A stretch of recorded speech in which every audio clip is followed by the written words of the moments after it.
What happens when a single father stops to help a stranger in a storm, only to discover she's a millionaire who will change his life forever? Daniel Hayes had no idea that offering a ride to a soaked woman on Maple Road would lead him into the world of luxury hotels, impossible second chances, and a connection that defied every boundary between their worlds. Stay until the end to see how one act of kindness rewrites two broken lives, and comment your city below so I can see how far this story travels. The rain came down like divine punishment that October evening. Sheets of water turning Maple Road into a river of blurred headlights and drowning gutters. Inside his 2008 Ford pickup, the one with the passenger door that stuck and the heater that only worked on the highest setting, Daniel Hayes squinted through a windshield the wipers couldn't quite clear, his knuckles white on the steering wheel. "Dad, I can't see anything," Maya said from the passenger seat, her small voice tight with worry. At 9 years old, she'd already learned to mask fear with quiet observation, a skill she'd inherited from watching her father navigate their life after her mother died. "We're almost home, sweetheart," Daniel assured her, though he could barely make out the road himself. The storm had blown in fast, one of those late autumn tempests that swallowed the sky and turned 6 o'clock into midnight. "How was piano practice?" "Mrs. Chen says I'm getting better at the Chopin piece." Maya clutched her sheet music folder against her chest like a shield. "She says Mom would be proud." Daniel's throat tightened. 3 years gone, and Catherine's absence still filled the truck like a fourth passenger. "She would be," he managed. "She is." The traffic light at Maple and Fifth flickered red, and as Daniel rolled to a stop, his headlights caught something that made him brake harder than necessary. A figure stood alone on the corner, barely visible through the downpour. A woman in what had probably been an elegant trench coat, now plastered to her frame. She held one shoe in her hand, the heel snapped clean off, and her other foot balanced awkwardly on the curb. In her free hand, a phone screen blinked red before going dark entirely. "Dad, there's someone out there," Maya said, leaning forward. Daniel had already seen her. Every instinct screamed at him to keep driving. He had a daughter to get home, a 10-hour shift at the warehouse, starting at 5 a.m. Is in approximately $47 to last until Friday. The universe had taught him that getting involved meant complications, and complications meant trouble he couldn't afford. But Catherine's voice echoed in his memory, soft and certain. "We stop for people, Danny, always. Because someday, someone might need to stop for us." "Damn it," he muttered, pulling the truck to the curb with a splash that sent water cascading over the sidewalk. He rolled down the window, rain immediately soaking his left sleeve. "Ma'am, you need a lift?" The woman turned, and even through the storm, Daniel caught the flash of surprise in her eyes. She was younger than he'd first thought, maybe early 40s, with dark hair streaming water and makeup running in subtle tracks down her cheeks. There was something in her posture, even soaked and stranded, that suggested she wasn't used to needing help. She hesitated, and Daniel saw the calculation happen in real time. Strange man. Old truck, dark night. Every woman's risk assessment in a single moment. "I have my daughter with me," he called out, gesturing to Maya, who waved from the passenger seat. "We can take you wherever you need to go. Can't leave you out in this." Something in his voice, or maybe Maya's small wave, decided it. The woman hurried to the truck, wrenching open the back door. It took 2 tries. Daniel made a mental note to oil those hinges, and climbing in with a gasp of relief. "Thank you," she breathed, her voice cultured even through the shivering. "I'm sorry, my car died, just stopped completely. And my driver," she trailed off, looking down at her phone's dark screen. "My phone's dead too, perfect timing." "Happens to the best of us," Daniel said, pulling back into traffic. He cranked the heat higher, even though it made the cab feel like a sauna. In the rearview mirror, he watched the woman try to compose herself, pushing wet hair back from her face with trembling fingers. "Where can I take you?" She paused, and Daniel caught something strange in her expression. Uncertainty? Vulnerability? "Do you know the Grandview Hotel downtown?" "Sure do." Daniel knew it well, a gleaming tower of glass and steel where he'd once applied for a maintenance job and been told they'd keep his resume on file, which everyone knew meant no. "That's about 20 minutes in this weather." "I can make it worth your trouble," the woman said quickly. I can pay. No need, Daniel cut her off gently. Like I said, happens to the best of us. I'm Daniel, by the way. Daniel Hayes. And this is my daughter, Maya. I'm... Another pause. Claire. Just Claire. Maya twisted in her seat to look back at their passenger. You were standing in the rain for a long time, weren't you? Your coat is really wet. Maya, Daniel warned softly, but Claire, just Claire, laughed, a sound that seemed to surprise her as much as it surprised him. I was, actually. I'm not sure how long. Time does funny things when you're stranded. She pulled the coat tighter around herself. Your daughter has good observational skills. Too good sometimes, Daniel said with a small smile, catching Maya's eye. His daughter grinned back at him, that gap-toothed smile that made every struggle worthwhile. They drove in relative silence for a few minutes, the rain drumming on the roof like impatient fingers. Daniel navigated the slick streets with the careful attention of someone who couldn't afford an accident. Not financially, not temporally, not in any way that mattered. The truck's heater rattled and wheezed, but it was working, filling the cab with warm air that smelled faintly of the pine air freshener dangling from the mirror. I'm sorry about the truck, Daniel found himself saying. She's not much, but she gets us where we need to go. Please don't apologize. Claire's voice was sharp, almost fierce. You stopped. That's more than... She caught herself. That's more than enough. In the mirror, Daniel saw her wipe at her face, and he wasn't entirely sure it was just rain anymore. Something had happened to this woman tonight. Something beyond a dead car and a broken heel. Something that had left her standing alone in a storm, looking lost in a way that had nothing to do with geography. Hey, Maya said suddenly, turning around again. Are you okay? You look sad. Maya Elizabeth Hayes, Daniel started, but Claire shook her head. It's all right. She met Maya's concerned gaze. You know what? I was feeling pretty sad. But then your dad stopped, and now I'm sitting in a warm truck instead of drowning on a street corner, so I think I'm getting better. Good, Maya said with the simple certainty of childhood. Sad is the worst. My dad says it's okay to be sad sometimes, but you can't stay there forever. You have to find something good, even if it's really small. Daniel felt his face flush. That's, some wisdom she's quoting at you. Sorry. Don't be sorry for that either, Claire said softly. It sounds like good wisdom to me. The traffic crawled through the storm. They passed abandoned cars, a fire truck with lights spinning, and at least 3 accidents being cleared by police. Daniel's fingers ached from gripping the wheel, and his mind was already calculating the cost of this detour. Gas, time, the wear on the truck, but he pushed those thoughts aside. Catherine would have stopped. So he stopped. Can I ask you something? Claire said after a while. Sure. Why did you stop? Really? Her eyes met his in the mirror. Most people wouldn't have, especially not in weather like this, with your daughter in the car. You don't know me. I could be anyone. Daniel considered the question as they waited at another red light. My wife, Maya's mom, she used to say that we're all just one bad day away from needing help. That when someone's standing in the rain, you offer them an umbrella, or in this case, a truck that sounds like it's digesting bolts. He smiled faintly. She passed away 3 years ago, but I'm trying to raise Maya the way she would have wanted. That means stopping for people. Silence filled the truck, heavier than the rain. I'm very sorry about your wife, Claire said finally, her voice thick with something Daniel couldn't quite identify.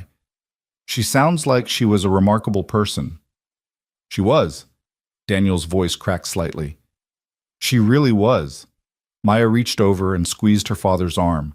Their silent signal, the one they developed in the first terrible months after Catherine died, when words weren't enough. Daniel squeezed back. Where's your mom?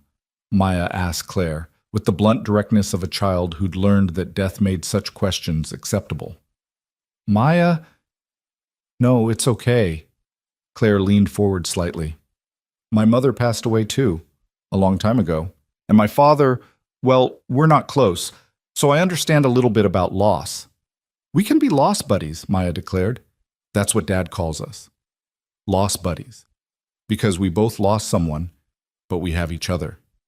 Daniel watched Claire's reflection in the mirror as she processed this, saw something shift in her expression, a cracking of whatever careful mask she'd been wearing. "Lost buddies," she repeated. "I like that." The rain began to ease as they approached downtown.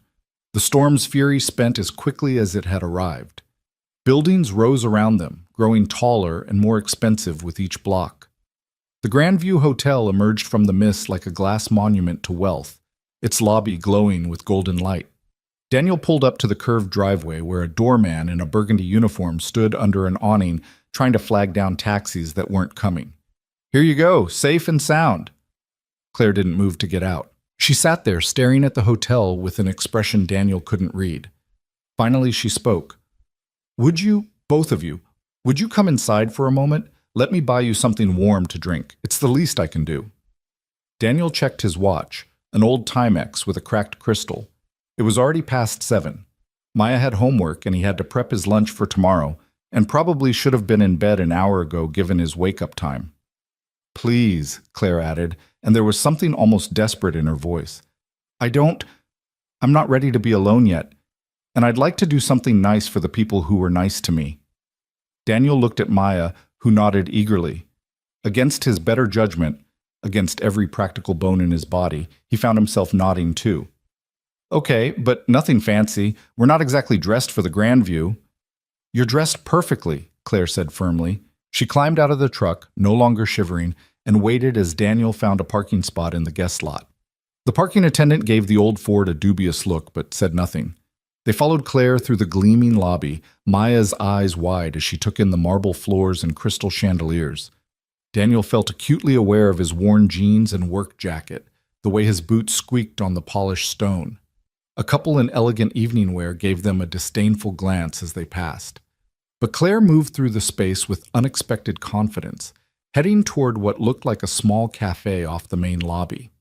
The hostess started to speak, probably to tell them they needed reservations or proper attire, but Claire simply said, "Table for 3, please, Martha." And the woman's objection died on her lips. "Of course, Ms." The hostess caught herself. "Of course. Right this way." They were seated in a corner booth, menus appearing as if by magic. Daniel scanned the prices and felt his stomach drop. $18 for a cup of soup, $22 for a sandwich. What kind of place charged these prices for basic food? "Order anything you want," Claire said, noticing his hesitation. "Truly, it's on me." "The hot chocolate here is amazing," Maya whispered to her father. "Can I?" "Sure, baby." Daniel closed his menu. "I'll just have coffee, black." "You should eat something," Claire pressed. "When did you last have a meal?" Daniel thought about the protein bar he'd inhaled between jobs around noon. "I'm fine, really." Claire caught the server's attention. 3 of the French onion soups, a grilled cheese for the young lady, a club sandwich for the gentleman, and a chef's salad for me, plus hot chocolate for her, coffee for him, and I'll have tea. "Claire, that's too much. It's a thank you," she said simply. "Let me say thank you properly." As they waited for the food, Maya chattered about her piano lessons, about school, about her best friend Emma, who'd just gotten a puppy.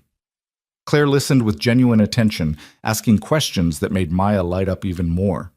Daniel watched the interaction with a mix of gratitude and caution.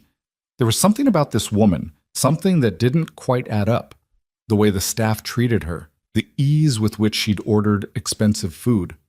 The fact that she'd been standing on a street corner in the rain when she clearly could have afforded any car service in the city.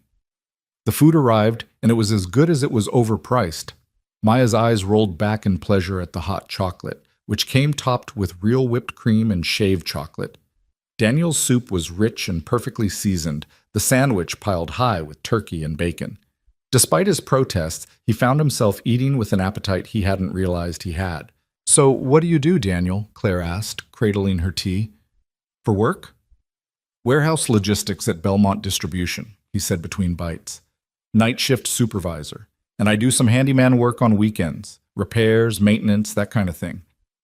2 jobs. It wasn't a question. "Piano lessons aren't cheap," he said, smiling at Maya. "And neither is keeping a 9-year-old in shoes that fit. She grows like a weed." "I'm going to be taller than you, Dad says," Maya announced proudly. Your mother was 5'10", Daniel explained. So yeah, probably. Claire set down her tea. It must be difficult, managing everything alone. Daniel shrugged, uncomfortable with the sympathy in her voice. You do what you have to do. Maya's worth it. Besides, I'm not alone. I've got her. And I've got him, Maya added, reaching over to steal a pickle from his plate. We're a team. I can see that. Claire's smile was gentle. You're very lucky to have each other. They talked for another hour, the conversation flowing more easily than Daniel would have expected. Claire asked about Maya's school, about Daniel's handyman business. He hesitated to call it a business. It was really just word-of-mouth repairs for neighbors. She laughed at Maya's stories and listened intently when Daniel talked about his late wife. But she revealed almost nothing about herself, deflecting personal questions with the skill of someone practiced at maintaining privacy. Finally, Maya's head began to droop against her father's shoulder. Time to get this one home, Daniel said, signaling for the check. Already taken care of, Claire said. Claire, please. She held up a hand. You gave me something much more valuable than a ride tonight. You gave me kindness when I needed it most. You reminded me that there are still good people in the world. Let me do this small thing. Daniel wanted to argue, but the exhaustion in her eyes stopped him. Whatever had happened to her before he'd pulled over, it had been significant. He could see the weight of it in the set of her shoulders, the tightness around her mouth. Thank you, he said simply, for the food and for spending time with us. I hope whatever was wrong earlier gets better. I think it already has, Claire said softly. She stood as they prepared to leave. Daniel, She paused, seeming to struggle with something. I know this might sound strange, but could I give you my number? In case you or Maya ever need anything. A favor returned, so to speak. Daniel almost laughed at the absurdity of it. What could this woman in her designer coat, ruined though it was, possibly need from a warehouse supervisor with a truck held together by prayer and duct tape? But something in her expression, a kind of lonely hope, made him pull out his phone. Sure, he said, typing in the number she recited. And hey, if you ever need a ride in a rainstorm again, you know who to call. Claire's laugh was warmer this time, more genuine. I just might take you up on that. They left her standing in the cafe, watching them go with an expression Daniel couldn't quite read. In the lobby, Maya tugged on his hand. Dad, I really like her. She's sad like us, but she's nice. Yeah, baby, she is nice. Do you think we'll see her again?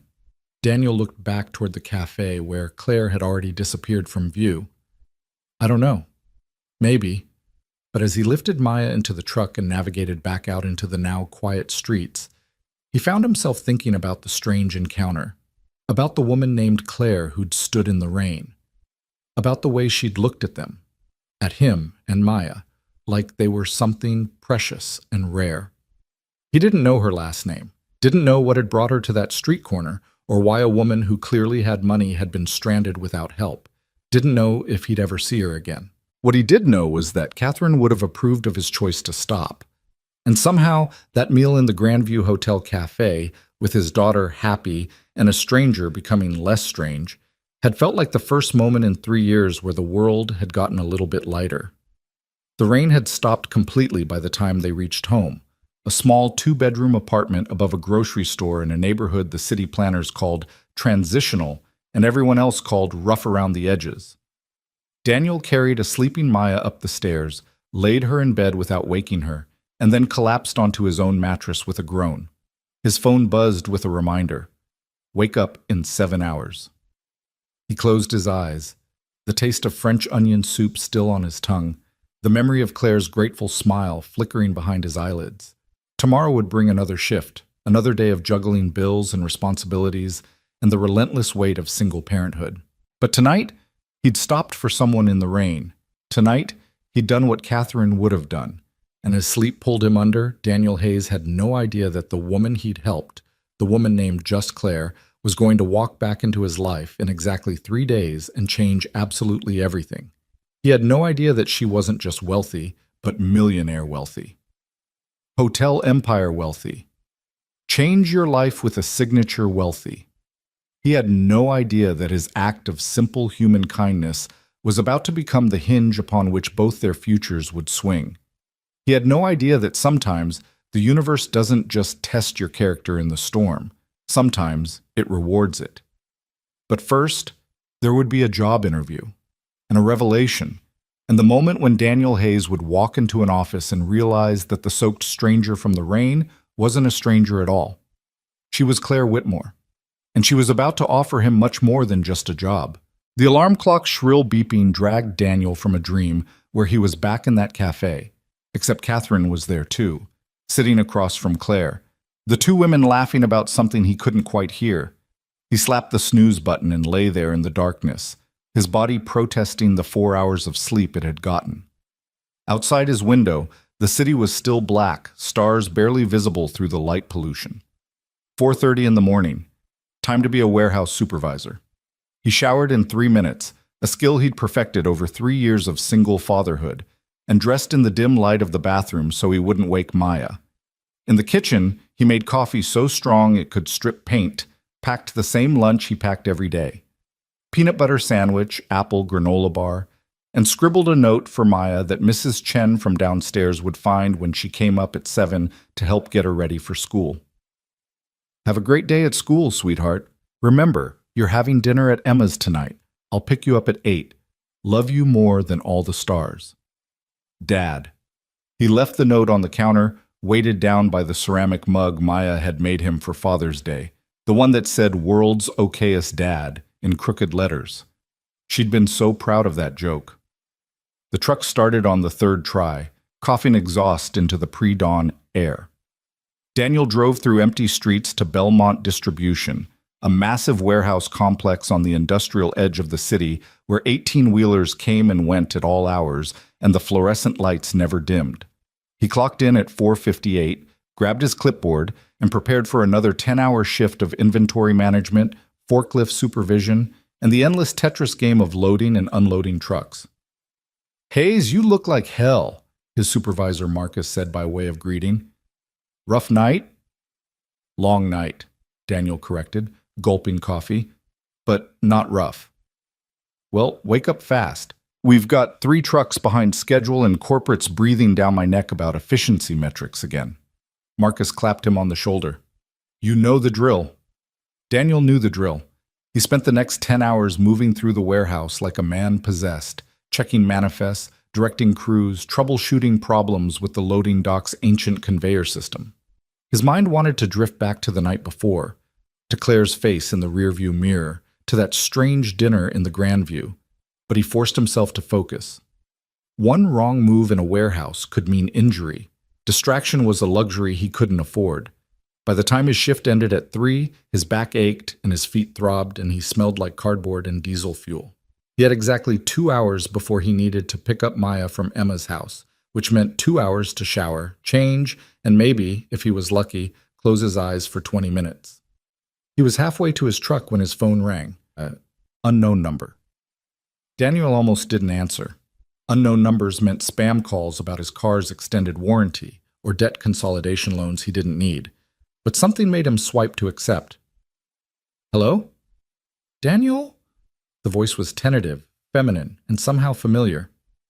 "This is Claire. From last night. The woman in the rain." Daniel stopped walking, standing in the middle of the parking lot as a forklift beeped past him.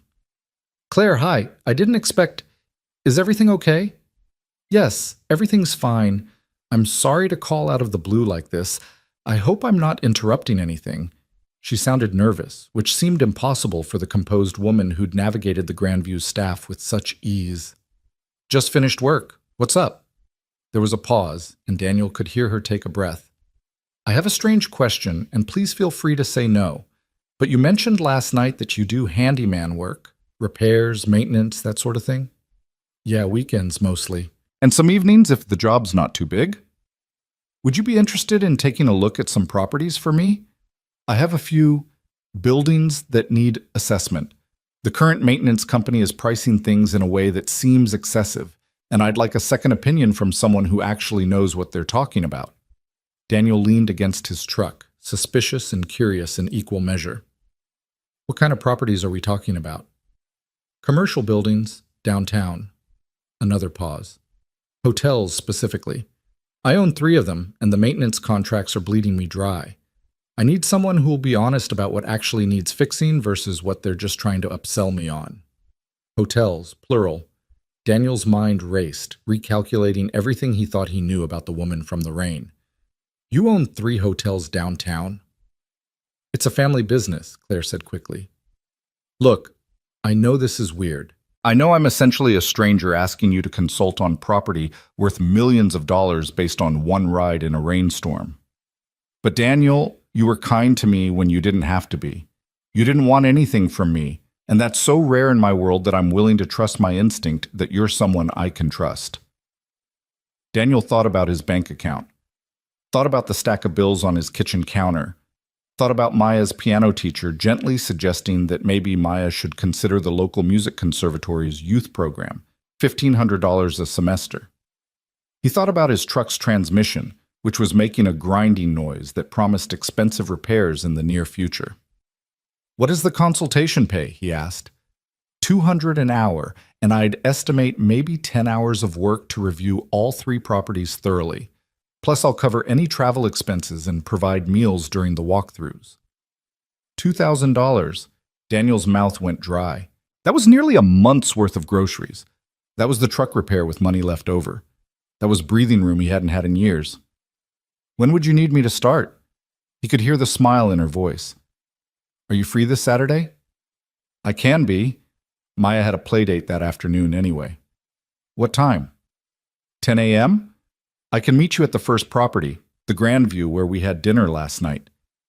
They made the arrangements, and after they hung up, Daniel sat in his truck for a long moment, staring at his phone. $200 an hour. For work he knew how to do, work he actually enjoyed. It felt too good to be true, which meant it probably was. But Catherine's voice whispered in his memory. Sometimes you have to trust that good things can happen too, Danny. He started the truck and headed home to shower off the warehouse grime, his mind already cataloging the tools he'd need to bring, the things he should look for in commercial property assessments. He'd done residential work for years, but commercial was different, bigger systems, more complex problems, higher stakes. By the time he picked up Maya from Emma's house that evening, he'd half convinced himself he'd imagined the phone call entirely.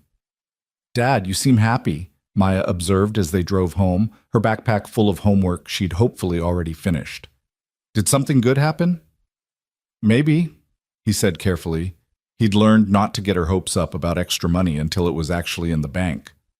Remember that woman from last night, Claire? The sad one we had dinner with? Yeah. She called me today. She wants to hire me to look at some buildings she owns, give her advice about repairs and maintenance. Maya's eyes widened. Like your handyman stuff?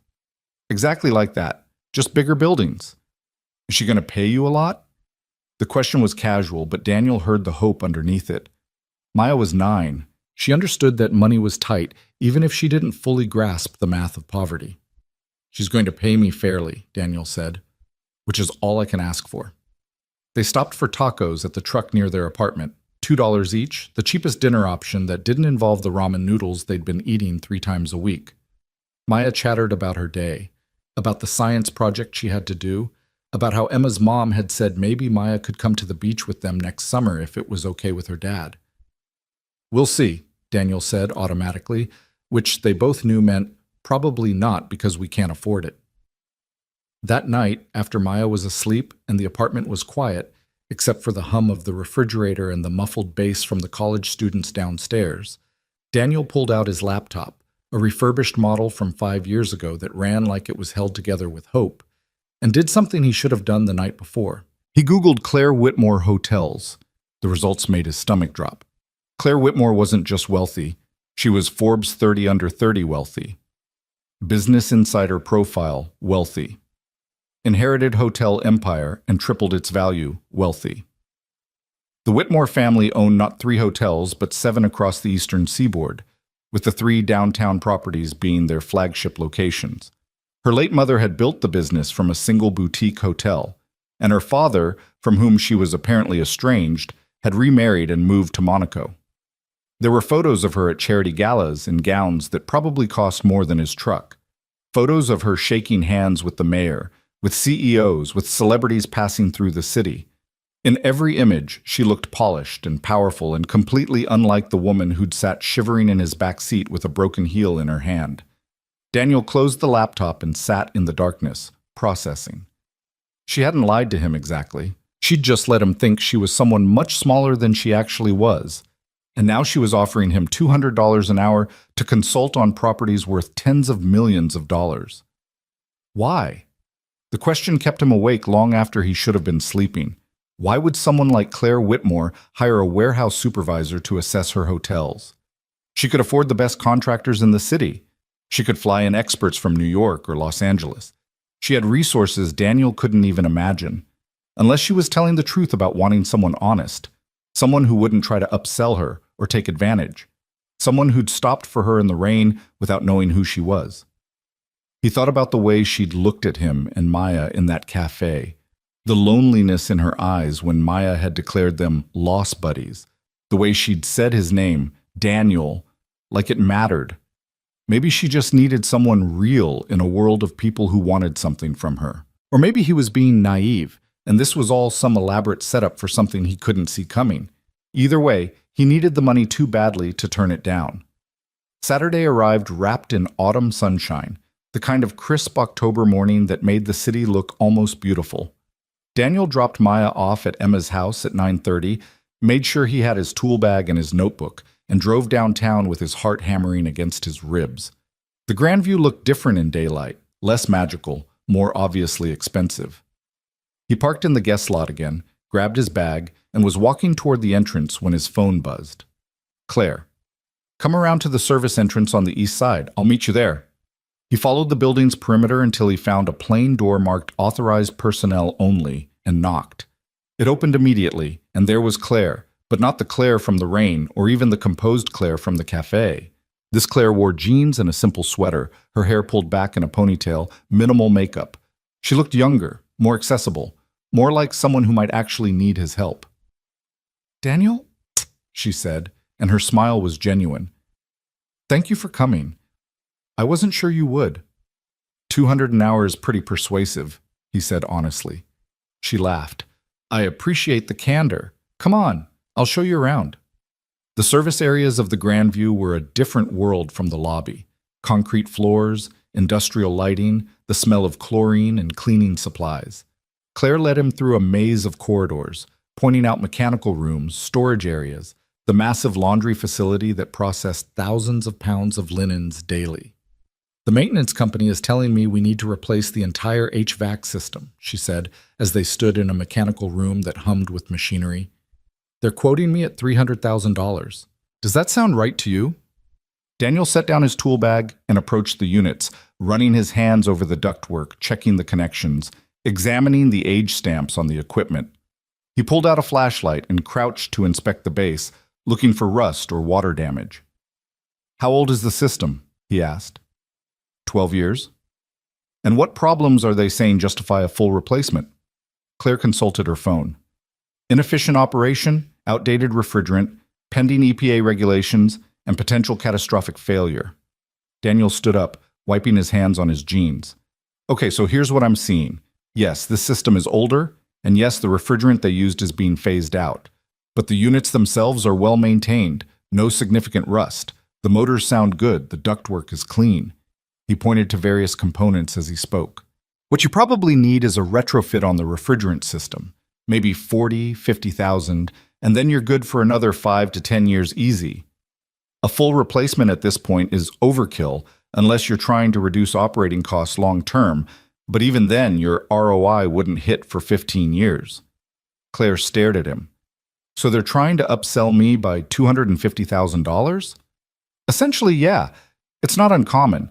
Commercial contracts are where these companies make their real money, and most property owners don't know enough to push back. She pulled out a tablet and started making notes, her fingers flying across the screen. What about the boiler system? They want to replace that too. They spent the next 4 hours going through the Grandview from top to bottom. Daniel checked the roof, the foundation, the plumbing, the electrical panels. He found things that needed attention. A water heater that was genuinely at end of life. Some sketchy wiring in an older wing that was a fire hazard waiting to happen. a drainage issue in the basement that would cause problems if not addressed. But he also found dozens of items on the maintenance company's proposal that were pure profit padding. "You're getting robbed," he said finally as they sat in a small office reviewing his notes. "Not on everything. Some of this work is legitimate, but I'd estimate that maybe 40% of what they're proposing is either unnecessary or wildly overpriced." Claire leaned back in her chair, looking simultaneously furious and vindicated. "I knew it. I knew something felt wrong about those proposals, but everyone kept telling me I just didn't understand commercial maintenance." She fixed him with an intense gaze. "Daniel, how would you like a job?" He nearly dropped his coffee. "What?" "A job. Here, at the Grandview, head of maintenance. Bei Diemensum. You clearly know what you're talking about, you're honest, and you actually care about doing things right instead of doing things expensively." "Claire, I appreciate that, but I'm not qualified to run maintenance for a hotel this size. I fix leaky faucets and patch drywall on weekends. This is a completely different scale." "So you'll learn. I'll pay you $75,000 a year to start, full benefits, and I'll send you to whatever training programs you need to get up to speed on commercial systems." She was leaning forward now, animated in a way he hadn't seen before. "Look, I know this sounds crazy, but I've been running these hotels for 3 years since my mother died, and I've been constantly fighting with contractors who think they can take advantage of me because I'm young and female and don't have a technical background. I need someone on my team who I can trust, someone who will tell me the truth even when it's not what I want to hear." Daniel's mind reeled. $75,000. That was almost double what he made working 2 jobs. That was Maya in the conservatory program with money left over. That was fixing the truck and maybe even saving for college. "I have a daughter," he said slowly. "I'd need reasonable hours. I can't work nights regularly." "We'll make it work.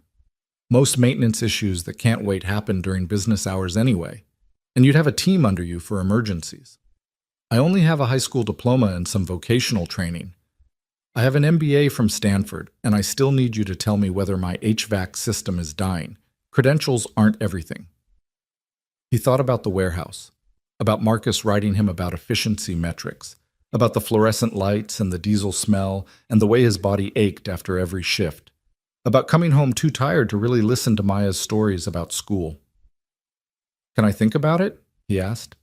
Claire nodded. "Of course. Take the weekend." "But Daniel?" She reached across the desk and touched his hand briefly. "You helped me when I was stranded. Let me help you now. Not because I owe you, but because I think this could be good for both of us." They finished the walkthrough of the other 2 properties over the next few hours. The Fitzgerald on 5th had a legitimate roof issue that needed immediate attention, but was otherwise solid. The Sterling near the theater district needed its elevator system updated and had some ADA compliance issues, but again, nothing like the catastrophic overhauls the maintenance company proposed. By the time Daniel headed home to pick up Maya, his head was spinning and his notebook was full, and he had a check for $2,000 in his pocket that felt like it might be made of dreams. "How did it go?" Maya asked when he collected her from Emma's house, her face flushed from whatever game they'd been playing. "It went really well, actually." Daniel pulled out onto the street, his mind still half in those mechanical rooms, half in the impossible possibility of Claire's job offer. "She liked my work." "Are you going to see her again?" Daniel thought about the way Claire had looked at him when she'd offered the position, hopeful and determined and maybe a little desperate. "Yeah, baby. I think I probably am." That night, after Maya was asleep, he pulled out his laptop again and researched maintenance manager positions at commercial properties. The responsibilities, the qualifications, the reality of what Claire was offering. It should have been intimidating. It should have sent him running back to the safety of his warehouse job where he knew exactly what each day would bring. Instead, he found himself thinking about Catherine, about how she'd always pushed him to dream bigger, to believe he was capable of more than he thought, about how she'd died in a car accident on her way to a job interview for a position she was technically underqualified for but had applied for anyway because she believed in growth over safety.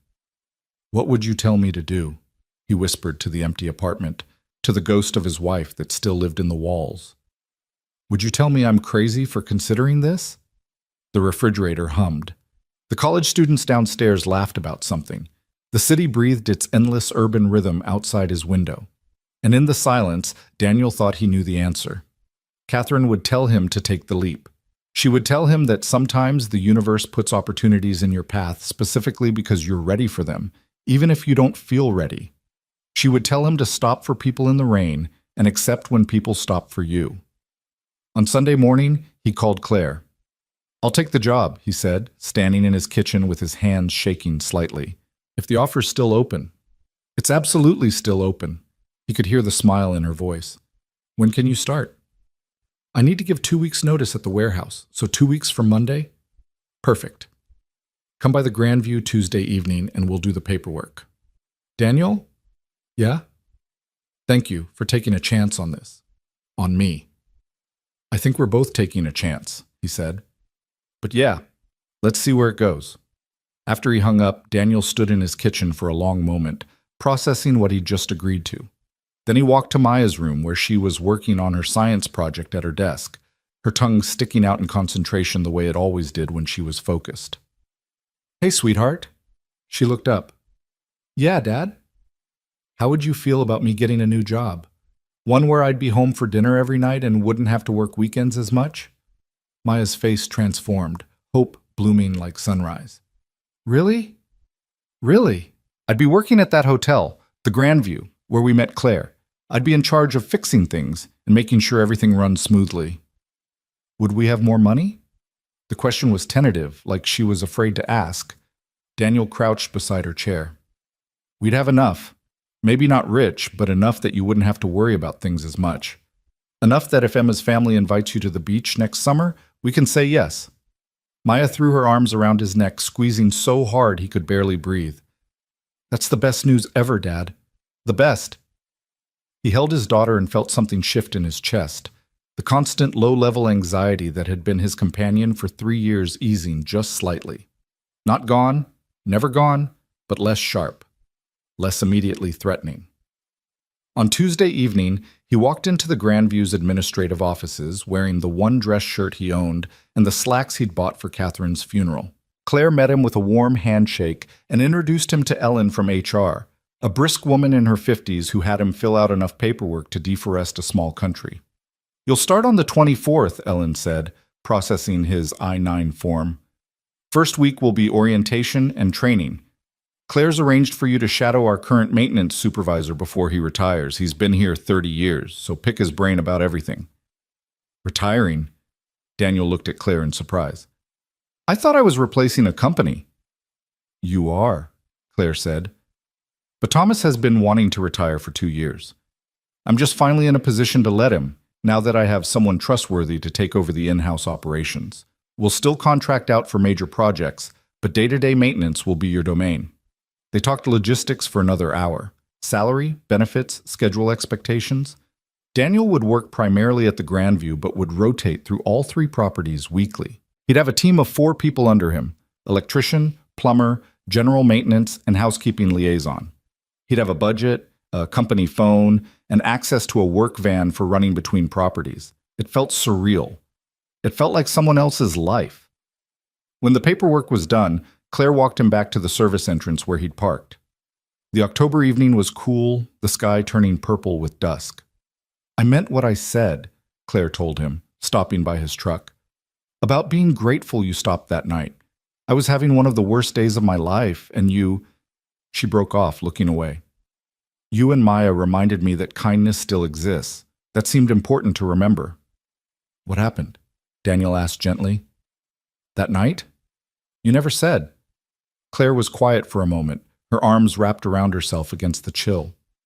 "My father called that morning for the first time in 2 years, not to check on me, not to ask how the business was doing, but to inform me that he was challenging my mother's will, claiming she wasn't of sound mind when she left everything to me instead of him." Her voice was bitter. "So I'd spent the entire day with lawyers, listening to them tear apart my mother's memory and my right to run the business she built. And then my car died, and my driver had quit that morning without telling me. And my phone died, and I was just standing there in the rain thinking that I'd never felt more alone in my entire life. Jesus, Claire, I'm sorry. And then this truck pulled over," she continued, looking at him now with eyes that shone in the parking lot lights. And this man with kind eyes and a daughter who understood about being sad gave me a ride and bought me dinner and didn't want anything from me except to make sure I wasn't freezing on a street corner. So yeah, I'm grateful. More than you probably realize. Daniel didn't know what to say to that. Didn't know how to respond to the raw honesty in her voice. So he did what felt right. He stepped forward and pulled her into a brief, awkward hug. She stiffened for half a second, then relaxed against him, her face pressed into his shoulder. "You're not alone," he said quietly, "and your mother would be proud of you for fighting for what she built." When they separated, Claire was wiping at her eyes. "Sorry, I don't usually—" "Don't apologize for being human," Daniel interrupted. "We're all just doing our best down here." She laughed, a watery sound. "Lost buddies, right? That's what Maya called us." "Lost buddies," he agreed. "Now I should get home before Maya sends out a search party." He climbed into his truck, his old, familiar truck that had carried him through 3 years of grief and struggle, and drove home through the city streets. But this time, the future felt different, less like an endless tunnel and more like a road opening up ahead, full of possibilities he'd stopped letting himself imagine. When he got home, Maya was on the couch with Mrs. Chen, watching some cartoon about talking dogs. "How'd it go, Dad?" "It went great." He collapsed beside her, letting her curl into his side. 2 weeks, and we start a whole new chapter." "Will you like your new job?" "I think so. It's going to be different. Probably scary at first, but good different. Good scary." Maya nodded against his shoulder. "Like when we first moved here after Mom died. It was scary, but we did it anyway." "Exactly like that." They sat there as the cartoon played on, Mrs. Chen letting herself out with a gentle pat on Daniel's shoulder. The apartment was small and the couch was old and the television was from a decade ago, but it was theirs. They'd built this life from the wreckage of the old one, and now, impossibly, it was about to get better. All because he'd stopped in the rain. All because Catherine had taught him that you help people when they need it, because someday you might need help too. All because a woman named Claire had been standing on a corner with a broken heel, and he'd made the choice to pull over instead of drive past. Outside the window, the city sparkled with evening lights. Somewhere in one of those buildings, Claire Whitmore was probably working late, reviewing budgets or fighting with her father's lawyers or doing whatever it was that millionaire hotel owners did with their evenings. And in 2 weeks, Daniel Hayes, warehouse supervisor, single father, occasional handyman, would walk into the Grandview Hotel not as a guest or a stranger, but as an employee. As someone with a stake in keeping those buildings running, those guests happy, those mechanical systems humming along. It should have been terrifying. Maybe it was. But it also felt like the first truly good thing that had happened since Catherine died, and Daniel had learned not to question gifts when they arrived. The 2 weeks passed in a blur of final warehouse shifts and mounting anticipation. Daniel worked his notice with quiet efficiency, training his replacement and tying up loose ends while Marcus complained about losing his best supervisor. On his last day, the crew surprised him with a cake from the grocery store bakery and a card signed by everyone, even the guys who barely spoke English. It was touching in a way that made his throat tight. "You're making a mistake, Hayes," Marcus said as they shook hands in the parking lot at the end of that final shift. "Warehouse work is steady. Hotels go under all the time." "Maybe," Daniel replied, hefting his box of personal items, a coffee mug, a jacket, 3 years of accumulated odds and ends. "But sometimes you have to take the risk." Marcus shrugged. "Your funeral. Good luck anyway." Daniel drove away from Belmont Distribution at 3 in the afternoon for the last time, the October sun slanting through his windshield, and felt something between relief and terror settle in his gut. No more 4:30 alarms, no more diesel smell embedded in his clothes, no more fluorescent lights buzzing overhead while he counted pallets and filed reports. But also no more certainty. No more knowing exactly what each day would bring. He spent the weekend preparing, buying work boots that didn't have holes in the soles, getting his hair cut at the cheap place on 4th Street, reviewing the employee handbook Ellen had sent him via email. Maya watched him with barely contained excitement, asking questions he couldn't always answer. "Will you have an office, Dad?" "I think so. Small one, probably." "Will you wear a uniform?" "Work clothes. Not exactly a uniform." "Will Claire be your boss?" That one made him pause. Technically, yes, but it's not like that. It's complicated. Maya grinned at him, that knowing smile that made her look far older than 9. You like her. She's nice, Daniel said carefully. And she gave me a job. Of course I like her. No, I mean, you like her, like Mom used to say about people on her shows. Daniel felt his face heat. Maya, that's not... Claire's my boss. She's way out of my league. She's a millionaire who owns hotels and goes to fancy parties. I'm just some guy who knows how to fix things. You're not just some guy. Maya's voice went serious. You're the best guy, and you're not bad looking. Mrs. Chen says you could get a girlfriend if you tried. Mrs. Chen needs to mind her business, Daniel muttered, but he was smiling. And I'm not looking for a girlfriend. I've got you, and now I've got a new job. That's plenty to focus on. But that night, alone in his room with the apartment quiet, Daniel found himself thinking about Claire anyway, about the way she'd looked at him in that parking lot, vulnerable and grateful, about her laugh in the cafe, about her careful questions during the property walkthrough, about how she'd offered him not just a job but a chance at something better. He wasn't naive enough to think there was anything romantic there. She was Claire Whitmore, featured in magazines, photographed at galas, moving in circles so far above his that they might as well be different atmospheres. And he was Daniel Hayes, single father with a decade-old truck and a bank account that had 4 digits only if you counted the cents. But he couldn't deny that something had sparked between them, some connection that went beyond employer and employee, beyond the woman in the rain and the man who'd stopped. Some recognition of shared loneliness, shared loss, shared understanding that life was harder than it should be and kindness was rarer than it ought to be. Stop it, he told himself firmly. You need this job. Don't screw it up by developing feelings for your boss. Monday morning arrived with unseasonable warmth, the kind of Indian summer day that made people forget winter was coming. Daniel dropped Maya at school, drove downtown with his stomach churning, and parked in the employee lot behind the Grandview at 8:45. He was 15 minutes early, but he'd always been early. Catherine used to tease him about it. The service entrance felt less intimidating now that he had a legitimate reason to use it. He pressed the buzzer, and a heavy-set man in his 60s opened it with a broad smile. You must be Daniel. I'm Thomas Riley, the poor bastard you're replacing.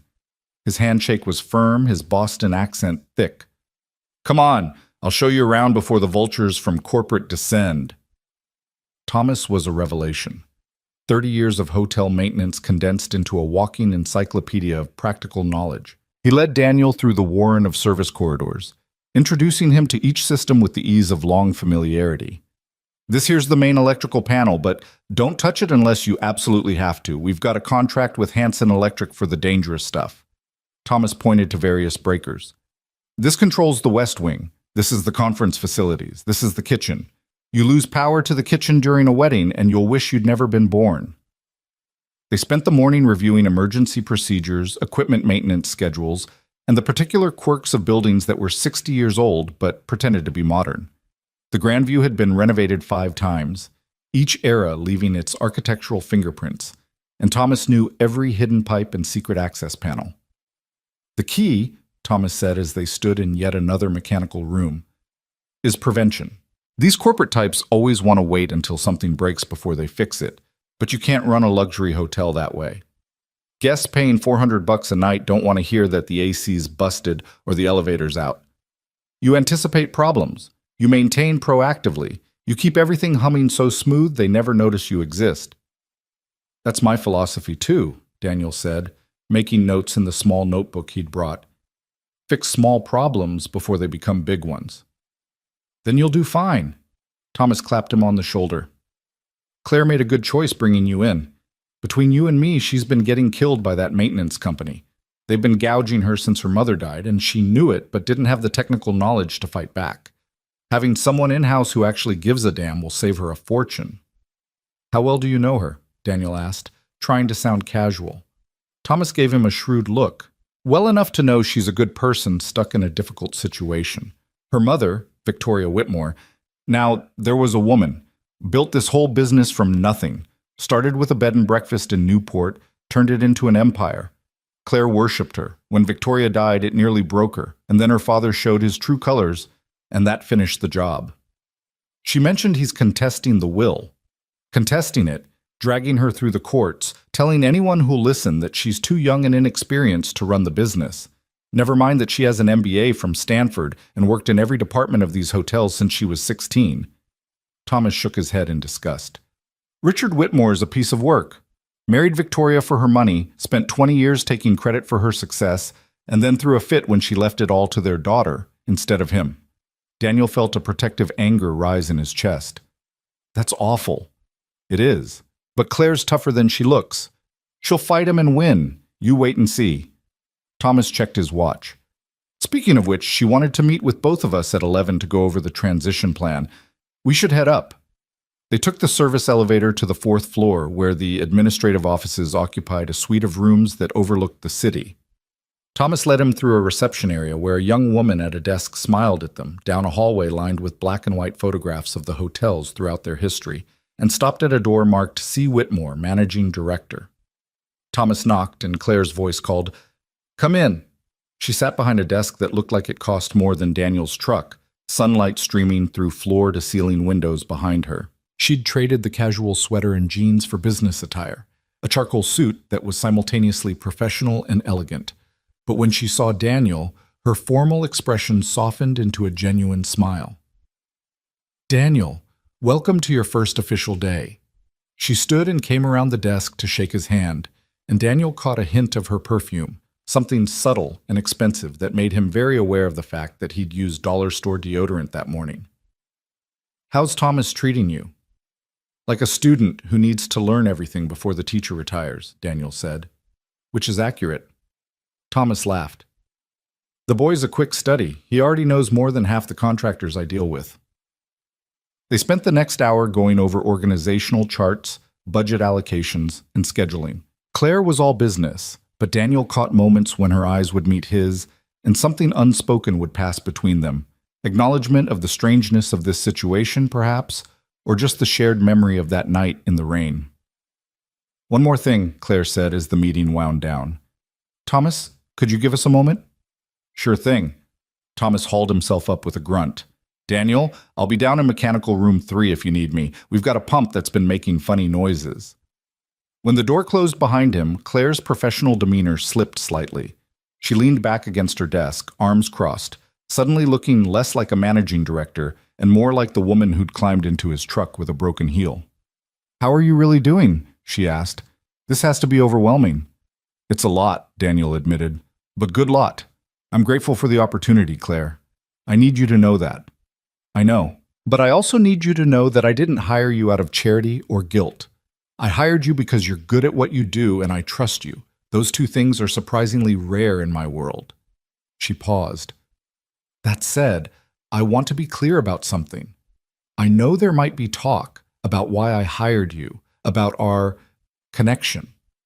People gossip. It's inevitable." Daniel felt his stomach tighten. "I hadn't thought about that." "Well, think about it now. There will be employees who assume I gave you this job because of some personal relationship. There will be contractors who try to go around you directly to me.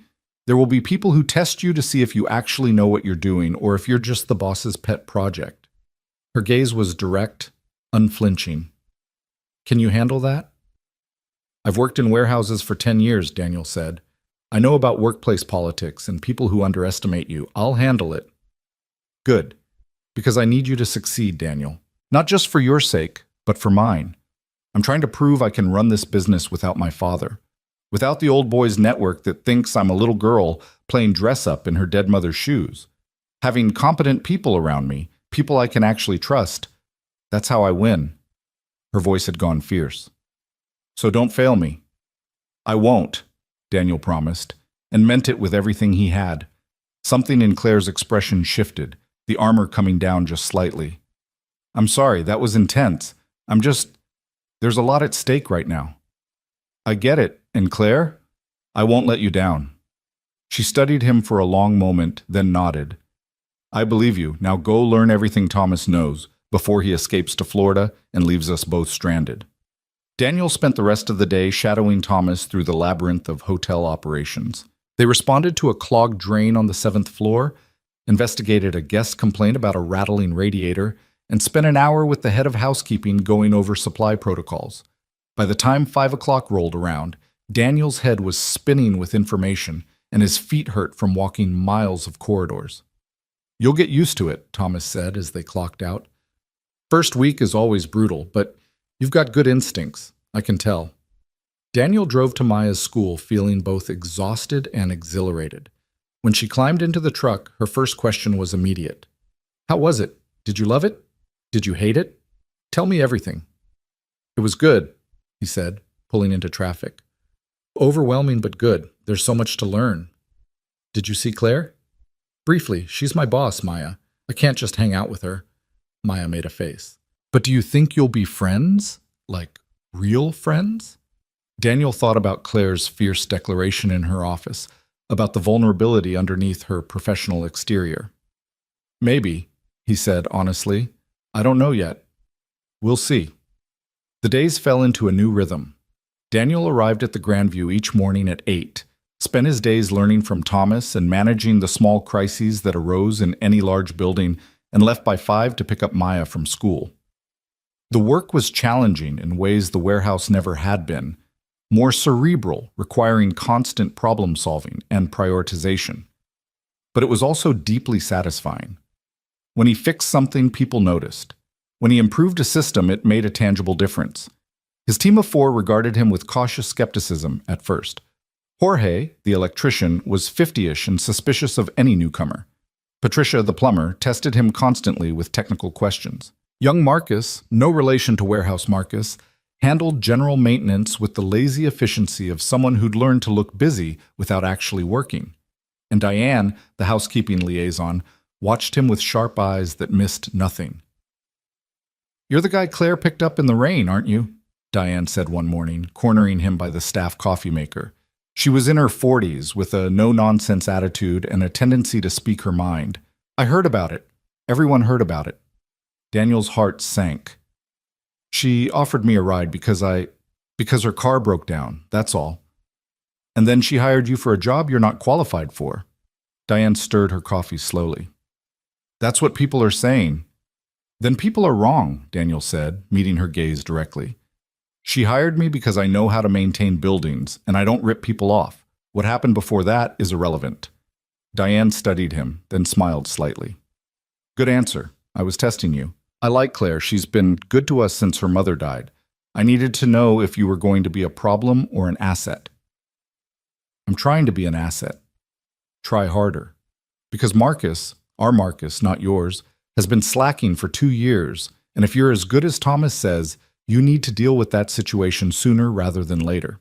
She was right. By the end of the first week, Daniel had identified Marcus as the weak link, showing up late, taking extended breaks, doing the bare minimum. On Friday afternoon, Daniel called him into the small office he now occupied, right across from Thomas's larger one. "Have a seat, Marcus." The young man slouched into the chair, defensive before Daniel even spoke.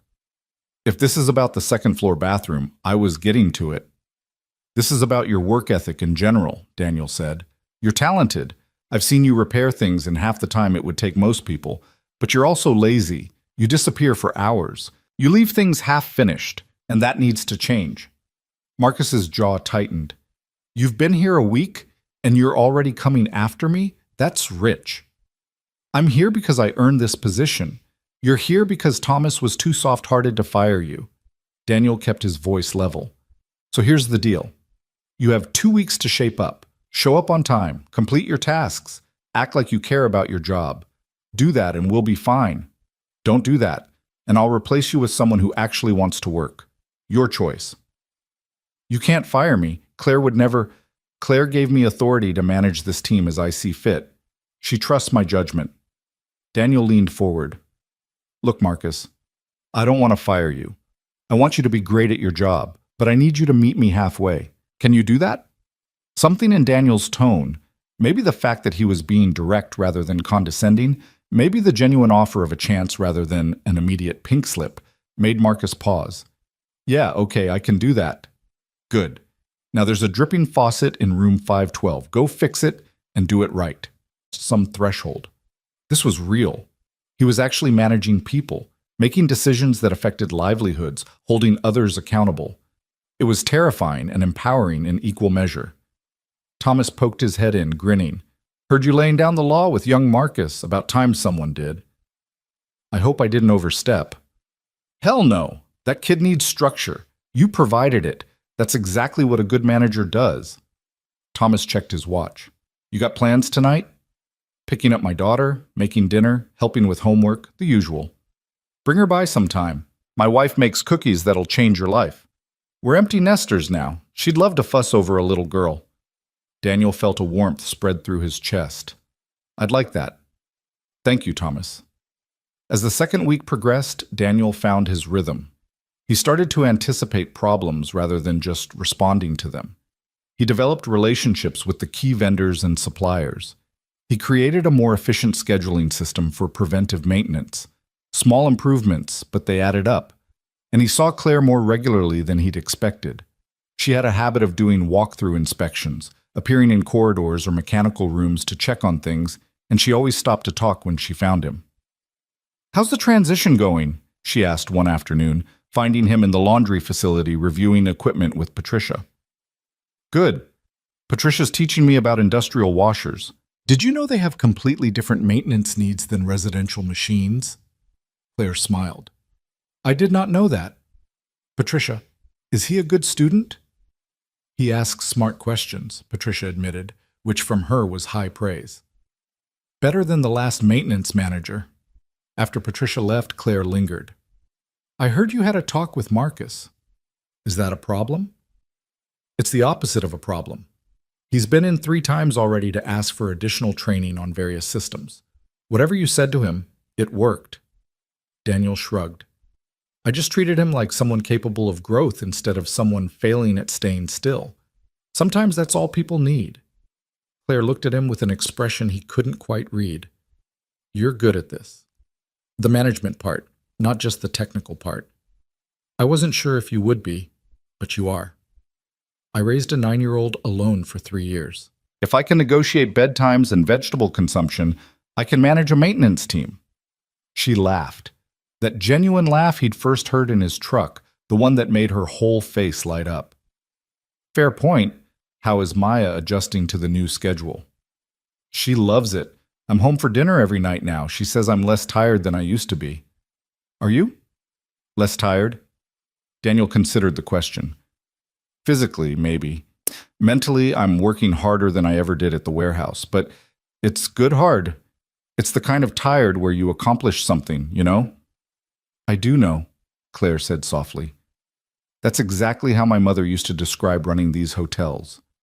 Good tired versus bad tired. They stood there in the humid warmth of the laundry facility, massive machines rumbling around them, and Daniel felt the moment stretch into something significant.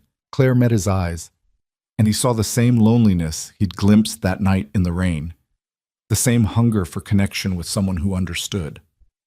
Claire, he started, not knowing how to finish. Her phone buzzed insistently, shattering the moment. She glanced at it and her expression hardened. My lawyer, I need to take this. She answered as she walked away. Tell me you have good news, Richard. Daniel watched her go, feeling like he'd been on the edge of saying something important and had been saved by terrible timing. Which was probably for the best. She was his boss. Anything beyond professional friendship was a complication neither of them needed. Thomas retired at the end of Daniel's second week with a small party in the staff break room. There was sheet cake and cheap champagne, and Thomas gave a rambling speech about his 30 years at the Grandview that made half the room tear up. When he shook Daniel's hand for the final time, he pulled him close. Take care of her, he whispered. Claire, I mean. She acts tough, but she's carrying a lot. And she's got nobody looking out for her except lawyers who bill by the hour and employees who depend on her paycheck. She needs friends, real ones. I'll do my best, Daniel promised. With Thomas gone, the full weight of the position settled on Daniel's shoulders. He was alone now, the sole person responsible for keeping 3 multi-million-dollar properties running smoothly. It should have been crushing. Instead, it felt like stepping into a role he'd been preparing for without knowing it. The staff began to trust him. Jorge stopped testing him and started actually listening to his suggestions. Patricia invited him to her daughter's quinceañera. Marcus showed up early 3 days in a row. Diane brought him coffee without being asked and filled him in on the office politics he needed to navigate. And Claire became something harder to define. She was his boss, certainly. She sent him budget spreadsheets and approved his equipment purchases and attended his monthly progress reports. But she was also becoming his friend. She started stopping by his office at the end of long days, sitting in his guest chair with her heels kicked off, talking about the stress of her father's lawsuit or the challenges of managing staff twice her age. "Sometimes I feel like I'm playing dress-up," she admitted one evening, 3 weeks into his tenure. It was past 6, the administrative floor mostly empty. "Like everyone can see that I'm just pretending to know what I'm doing." "That's called imposter syndrome," Daniel said from behind his desk, where he'd been reviewing maintenance logs. "I feel it every day. But then I fix a problem that needed fixing, or I help someone on my team improve, and I realize I actually do know what I'm doing. You feel the same way, but Claire, you graduated from Stanford. You've grown this business 20% in 3 years. You're not playing dress-up, you're doing the actual job. How do you always know the right thing to say?" "I don't. I just say true things and hope they help." She smiled tiredly. "They do help, more than you know." She stood, stretching. "I should go home. I've been here since 6 this morning." "Claire, that's 12 hours. 13 tomorrow if my father's lawyers have their way. They're deposing me about my mother's mental state in her final months. Apparently I need to prove that she was competent to disinherit her worthless husband." The bitterness in her voice was sharp enough to cut. "That's awful. I'm sorry. It's life." She grabbed her jacket from where she'd draped it on his filing cabinet. "At least I have this place. And people like you who actually give a damn about doing good work. That's worth something." After she left, Daniel sat in his small office and thought about loneliness. About how it wasn't really about being alone, but about not having anyone who truly saw you. Claire had employees who depended on her, lawyers who represented her, a father who wanted her money, and a business that needed her leadership. But who did she have who just wanted her company? Who cared about whether she was okay? He thought about texting her, something casual, just checking in. But that felt like crossing a line he wasn't sure he had permission to cross. So instead, he went home to Maya, who'd been at Mrs. Chen's apartment doing homework and eating too many butter cookies. "How was work, Dad?" she asked as they climbed the stairs to their apartment. "Long but good. How was school?" "Fine. Emma says her mom wants to know if we want to come to Thanksgiving with them. They're going to her grandma's house upstate and there's room for us." Daniel's first instinct was to decline, accepting charity, imposing on others' family gatherings, but he caught himself. "That's really nice of them. Let me think about it, okay?" "Okay." Maya paused at their door. "Dad, are you friends with Claire?" "I think so. Why?" "Because you talk about her a lot, and you get this look on your face when you do." "What look?" "The look you used to get with Mom. Happy, but also sad. Like something good that hurts a little." Daniel's chest tightened. His daughter was too observant, too wise for her years. "Claire's my boss and my friend. That's all it can be." "Why?" "Because she's rich and I'm not. Because she lives in a completely different world. Because I work for her and mixing business with personal feelings is a bad idea. Because..." He stopped himself. "Because it's complicated, sweetheart." Maya shrugged. "Grown-ups always say things are complicated. Usually that just means they're scared." She went inside to start on her reading homework, leaving Daniel standing in the hallway, thoroughly called out by a 9-year-old. Was he scared? Maybe. Probably. Claire Whitmore represented everything he'd never let himself want. Success, stability, the kind of life where money wasn't a constant source of anxiety. Getting involved with her, even entertaining the possibility, felt like reaching for something so far out of his league that he'd just end up falling. But that look Maya had mentioned, happy but also sad, good that hurts a little, he couldn't deny it was there. Every time Claire smiled at him, every time she sought him out to talk, every time he caught her watching him with an expression that suggested she might be feeling the same impossible pull he was. November arrived with a cold snap that tested every heating system in all 3 hotels. Daniel spent a frantic week managing emergency repairs, dealing with guest complaints, improving his value by keeping major disasters from becoming catastrophic ones. A boiler failed at the Fitzgerald, and Daniel had a replacement unit installed and running within 8 hours. The Grandview's hot water system developed a leak that could have flooded the basement, and Daniel caught it during a routine inspection. Claire noticed. During their monthly review meeting, she slid an envelope across her desk. Open it. Inside was a check, a $5,000 bonus. Claire, I can't. You can, and you will. You saved me at least $50,000 in emergency costs this month, probably more. You've streamlined operations, improved staff morale, and handled crises like you've been doing this for 20 years instead of 1 month. This isn't charity, Daniel. It's recognizing good work. Daniel stared at the check. $5,000. That was Maya's piano lessons for a year. That was fixing the truck and replacing the couch and maybe even saving something for emergencies. Thank you, he managed. This means more than you know. I think I have some idea. Claire's smile was gentle. You're doing exactly what I hoped you'd do. Being honest, being competent, and giving a damn. That's rarer than you think. The bonus changed something. It made the job feel more real, more permanent. Daniel allowed himself to believe this wasn't temporary, that he'd actually built something stable for himself and Maya. He opened a savings account, the first he'd had in 3 years, and deposited half the bonus, keeping the other half for immediate needs. That weekend, Maya had a piano recital. Daniel sat in the small auditorium of the music school, watching his daughter play Chopin with fierce concentration, and felt his heart might burst with pride. When she finished, the applause was enthusiastic, and Maya's face lit up with joy. In the lobby afterward, while Maya talked with her teacher, Daniel's phone buzzed. A text from Claire. How's the recital? He'd mentioned it in passing days ago. The fact that she'd remembered made something warm bloom in his chest. She was amazing, playing Chopin like she's been doing it her whole life. The response was immediate. I'd love to hear her play sometime, if that wouldn't be too weird. Daniel hesitated, thumb hovering over the keyboard.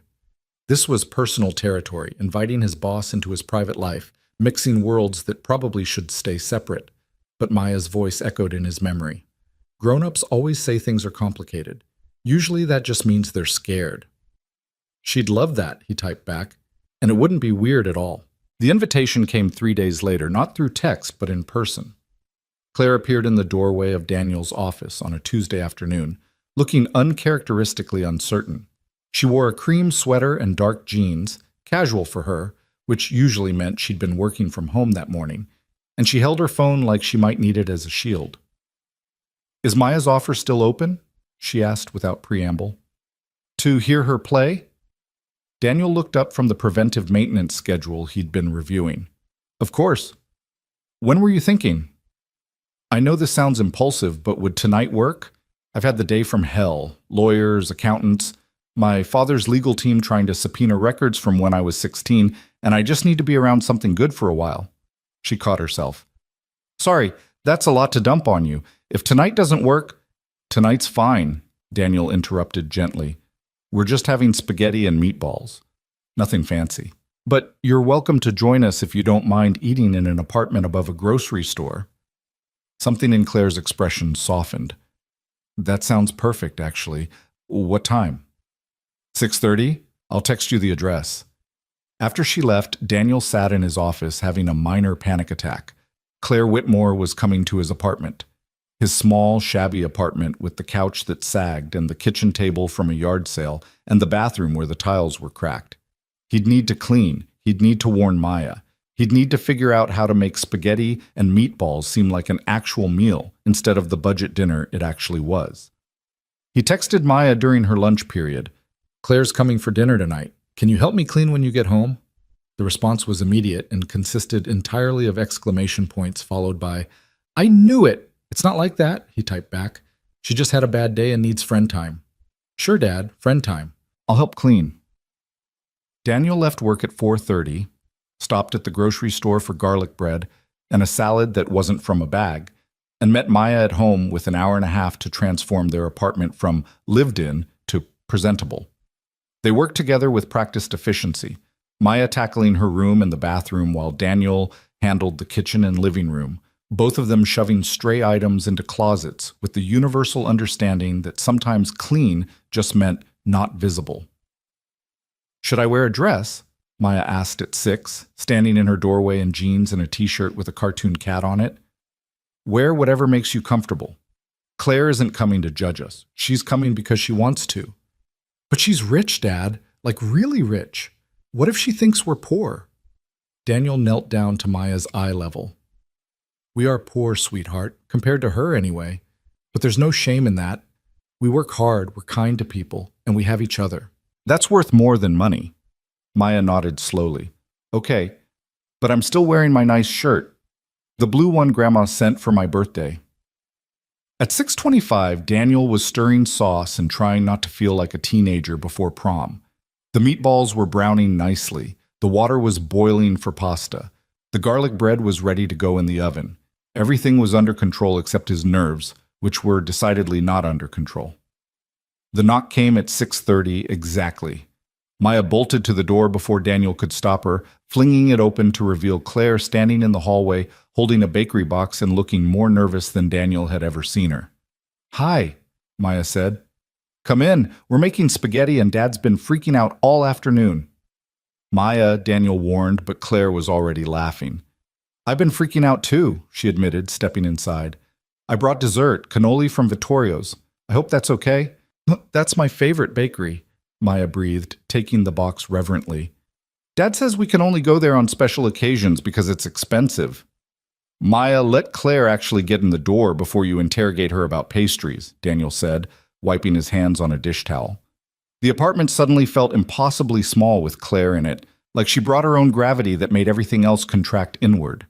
Claire looked around with genuine interest, taking in the mismatched furniture and the photographs on the walls, mostly of Maya, a few of Daniel and Catherine from before, one of all three of them at the beach that Daniel could barely stand to look at, but couldn't take down. Her gaze lingered on a framed drawing Maya had made of their family, with Catherine as an angel floating above Daniel and Maya holding hands. "Your home is lovely," Claire said softly. "It feels like people actually live here. My condo feels like a hotel room I'm visiting." "That's because you live in hotels," Daniel pointed out, pulling out a chair at their small kitchen table. "Sit. Dinner's almost ready. Maya, set the table, please." They fell into an easy rhythm that surprised Daniel. Claire didn't act like a wealthy CEO slumming in the poor part of town. She asked Maya about school with genuine interest, laughed at her stories about Emma and the class hamster that kept escaping, and helped carry plates to the table without being asked. When Daniel served the spaghetti, aware that it was nothing fancy, just sauce from a jar and meatballs he'd learned to make from a YouTube video, Claire took her first bite and actually closed her eyes. "This is delicious," she said. "When's the last time I had a home-cooked meal? I honestly can't remember." "You don't cook?" Maya asked, twirling pasta on her fork with the concentration of someone who'd been working on their table manners. "I never learned. My mother was always working, and we had staff who handled meals. Then I went to college and ate in dining halls, and then I started running the hotels and just ate at our restaurants or ordered in." Claire smiled ruefully. "I can make coffee and toast. That's about the extent of my culinary skills." "Dad can teach you," Maya offered. "He taught himself everything from videos. He says if you can follow directions, you can cook." "Maya, I'm sure Claire doesn't need cooking lessons from me," Daniel said, embarrassed. "Actually, I'd love that," Claire said, meeting his eyes across the table. "If you were serious about it, I'd pay you, of course." "You're not paying me to teach you how to cook spaghetti," Daniel interrupted. "If you want to learn, I'll teach you. As a friend, not as an employee." The word hung in the air between them. Friend. It felt significant, like they were acknowledging something that had been building since that night in the rain. Claire's expression shifted, something vulnerable and grateful flickering across her face. "As a friend, then," she agreed softly. After dinner, Maya pulled out her keyboard, a used Yamaha Daniel had found on Craigslist for $200, and spent a weekend refurbishing. It wasn't a grand piano, wasn't even close, but Maya loved it with the fierce devotion of someone who understood that sometimes you had to work with what you had. "What do you want to hear?" Maya asked Claire, her fingers already finding the keys. "Whatever you want to play," Claire said, settling on the couch next to Daniel with a proximity that made him hyper-aware of every breath. Something you love. Maya launched into the Chopin nocturne she'd played at the recital, her small hands moving across the keys with confidence that made Daniel's throat tight. She'd worked so hard on this piece, practicing every night after homework, and now she played it for a woman who could probably attend concerts at Carnegie Hall whenever she wanted. But Claire watched Maya with an expression of genuine wonder, and when the final notes faded, she wiped at her eyes quickly. "That was beautiful," she said, her voice thick. "Maya, you're incredibly talented. I want to go to the conservatory," Maya said, turning on the keyboard bench, but it's really expensive, and Dad says we have to see. "Maya," Daniel said warningly. "What? It's true. You said—" "I said we'd figure it out," Daniel interrupted firmly. "Which we will, but that's not something to discuss right now." Claire looked between them, clearly understanding the subtext. "How much is the conservatory program?" $1,500 a semester, Daniel admitted. "It's worth it. They have better teachers, performance opportunities, connections to music schools, but right now it's not in the budget." "What if I sponsored her?" The question came quickly, like Claire had been thinking about it all evening. "I have a charitable foundation, my mother's foundation actually. It provides scholarships for arts education. Maya would be perfect." Daniel felt his spine stiffen. "Claire, I appreciate the offer, but I can't accept charity." "It's not charity, it's a scholarship. Maya would apply like anyone else. She'd just be applying to a foundation that I happen to run. And given her talent and dedication, she'd absolutely qualify." Claire leaned forward, earnest. "Daniel, my mother believed that talent shouldn't be limited by finances. That's why she started the foundation. This is exactly what it's for." "Can I really apply?" Maya asked, bouncing on the bench. "For real?" Daniel looked at his daughter's hopeful face, then at Claire's determined expression, and felt the walls he'd built around accepting help begin to crack. This wasn't Claire trying to buy his friendship or manipulate him. This was her seeing a need and having the means to help, and maybe, just maybe, he needed to let her. "Okay," he said finally. "Maya can apply, but she goes through the normal process. No special treatment." "Absolutely," Claire agreed, though her smile suggested she knew exactly how that application would turn out. "I'll have my assistant send you the information tomorrow." Maya launched herself at Claire in a hug that clearly surprised them both. "Thank you, thank you, thank you." Claire's arms came up slowly to return the embrace, and Daniel saw tears actually spill over onto her cheeks before she blinked them away. "You're welcome, sweetheart. Now play something else for me, something happy." Maya played for another half hour, cycling through everything from classical pieces to a surprisingly good rendition of a pop song she'd learned by ear. Claire and Daniel sat on the couch, not quite touching, but close enough that Daniel could feel the warmth of her presence. And something shifted in the space between them. The boundaries that had kept things professional were dissolving, replaced by something more genuine and more dangerous. When Maya finally wore herself out and retreated to her room to read, Claire helped Daniel clean up the kitchen. They worked in comfortable silence, falling into a rhythm of washing and drying that felt natural, domestic in a way that made Daniel's chest ache with want. "Thank you for tonight," Claire said as she dried the last plate. "I really needed this. Needed to be around people who aren't lawyers or employees or people who want something from me." "You're always welcome here," Daniel said. "For spaghetti, for whatever. You know that, right?" She set down the dish towel and turned to face him fully. They were standing close in the small kitchen, close enough that he could see the gold flecks in her eyes, could smell her perfume mixing with the lingering scent of garlic and tomato sauce. "Daniel, I need to tell you something," she said quietly, "and I need you to just listen, okay? Don't interrupt. Don't try to fix anything. Just listen." His stomach dropped. "Okay.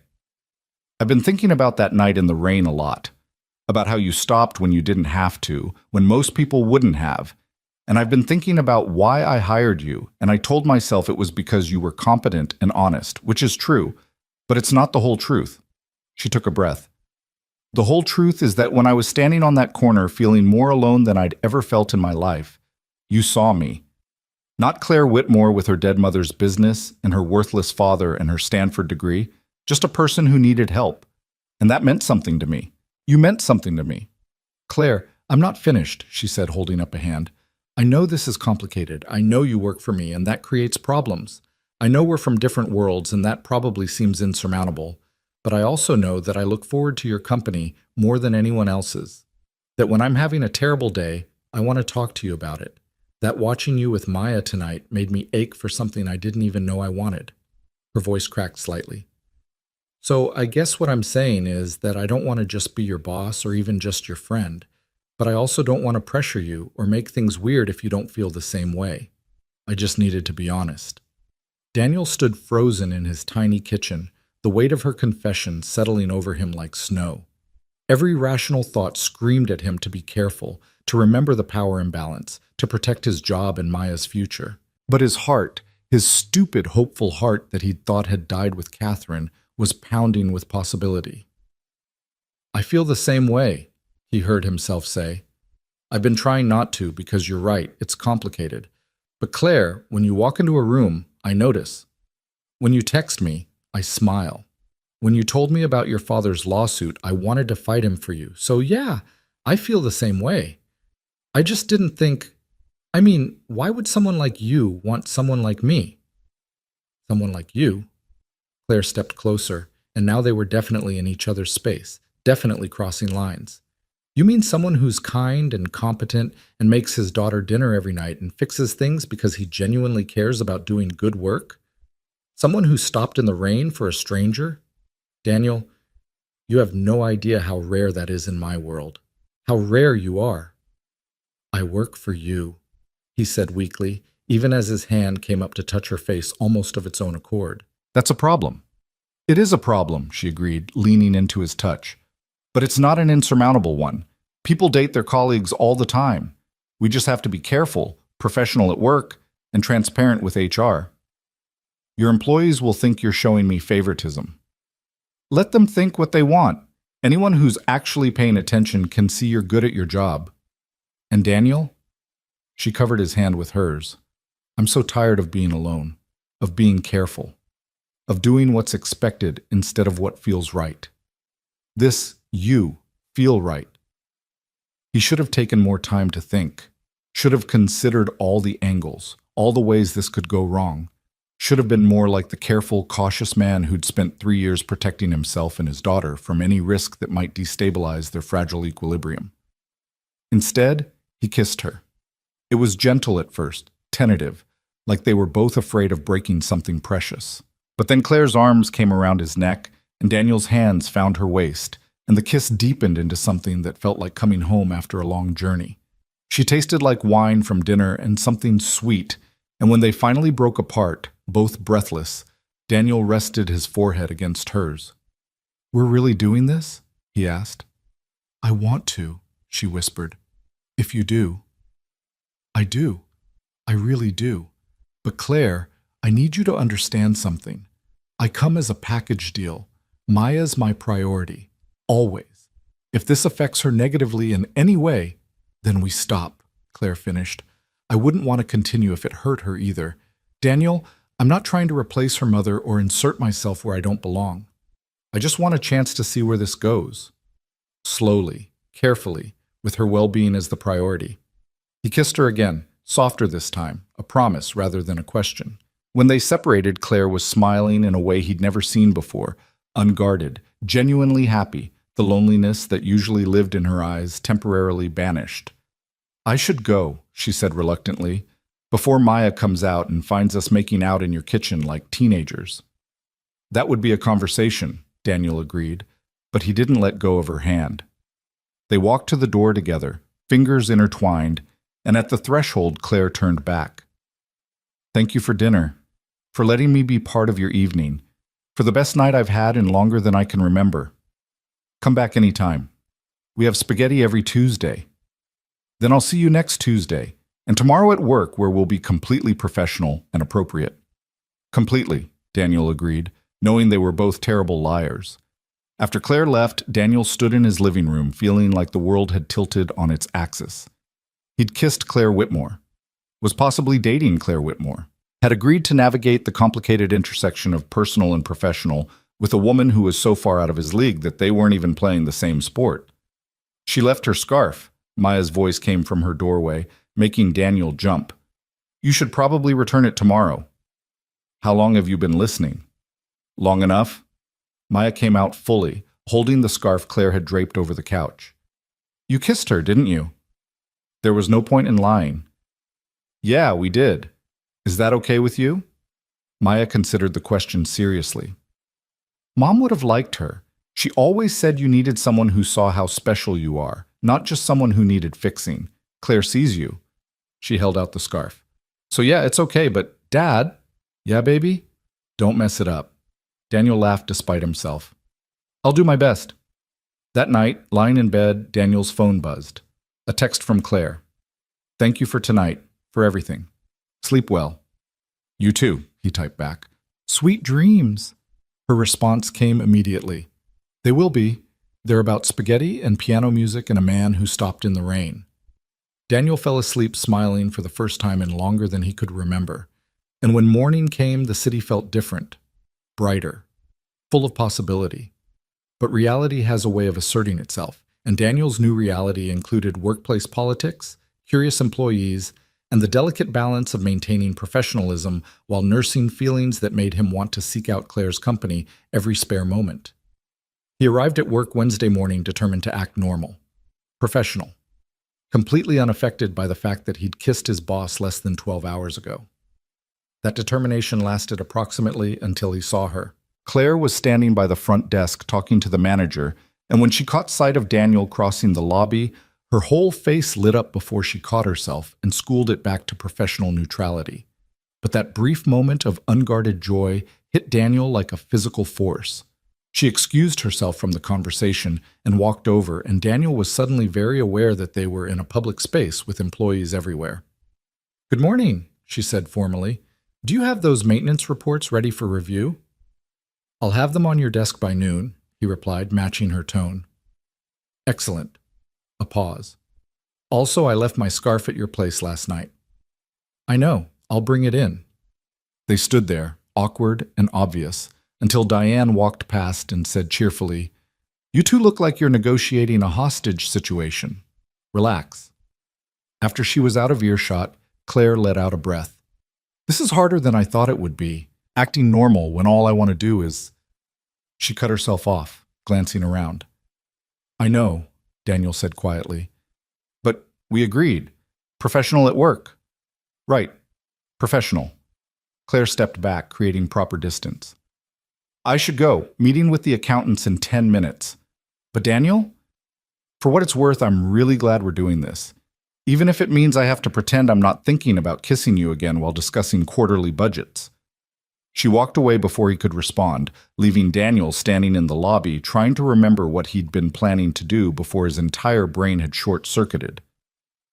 The day passed in a blur of routine tasks made extraordinary by the knowledge that Claire was somewhere in the building, thinking about him the way he was thinking about her.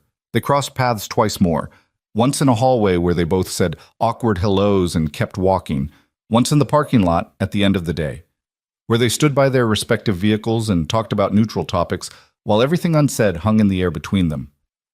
This is ridiculous, Claire finally said. We're both adults. We should be able to have a conversation without acting like we're doing something wrong. We're not doing something wrong, Daniel said. We're just doing something new. Give it time. Time, Claire repeated. Right. How much time until I can stop wanting to drag you into a supply closet? Daniel laughed despite himself. Probably more than one day. But Claire, we have Tuesday. That's something. Tuesday, she said, and her smile was worth every moment of awkwardness. I'll count the hours. The rest of the week tested their resolve. Every accidental touch felt electric. Every professional conversation had subtext that made Daniel hyper-aware of Claire's presence. By Friday, the staff had definitely noticed something was different. Diane cornered Daniel in the break room with a knowing look. So you and Claire, she said without preamble. That's happening, right? I don't know what you mean, Daniel said unconvincingly. Please. The entire hotel knows something shifted this week. You two look at each other like teenagers who just discovered attraction. She poured herself coffee. For what it's worth, I approve. Claire needs someone good in her life, and you're about as good as they come. Just don't let it affect your work. It won't, Daniel promised. That's why we're being careful. Good. Because if you hurt her, you'll have me to answer to. And before that, you'll have Patricia, Jorge, and half the housekeeping staff. We're protective of our boss." The warning was clear, but it came from a place of love that made Daniel respect the team even more. Claire had earned their loyalty, and they weren't going to let anyone, even Daniel, take advantage of it. Saturday, Daniel spent the morning with Maya at the public library, then took her to the park where she played with Emma while he sat on a bench and tried not to constantly check his phone for messages from Claire. They'd been texting throughout the week, nothing inappropriate, just funny observations about their days, questions about meals and music, and the mundane details that meant someone cared. His phone buzzed. "What are you doing tomorrow?" "Nothing planned. Why?" "I want to take you and Maya somewhere, if you're free." Daniel hesitated. Public outings meant being seen together, meant taking their relationship beyond Tuesday dinners and stolen moments at work. It felt significant, like crossing another threshold. "Where?" he typed back. "It's a surprise. Just dress casual and be ready by 10. He should have asked more questions, should have been more cautious, but instead he found himself typing, "Okay, we'll be ready." Sunday morning arrived cold and bright, November asserting itself with frost on the windows and breath visible in the air. Daniel and Maya were waiting outside their apartment at 10 sharp when a car pulled up, not Claire's usual sleek sedan, but an SUV, and Claire was driving herself instead of using a driver. "Climb in," she called through the window. "We have an hour's drive." "Where are we going?" Maya asked as she buckled herself into the back seat. "You'll see," Claire said mysteriously, "but I thought maybe we could all use a day away from the city." They drove north through increasingly rural landscape, autumn colors still clinging to the trees despite the lateness of the season. Claire had music playing, something classical that Maya identified as Debussy, and they talked easily about nothing important.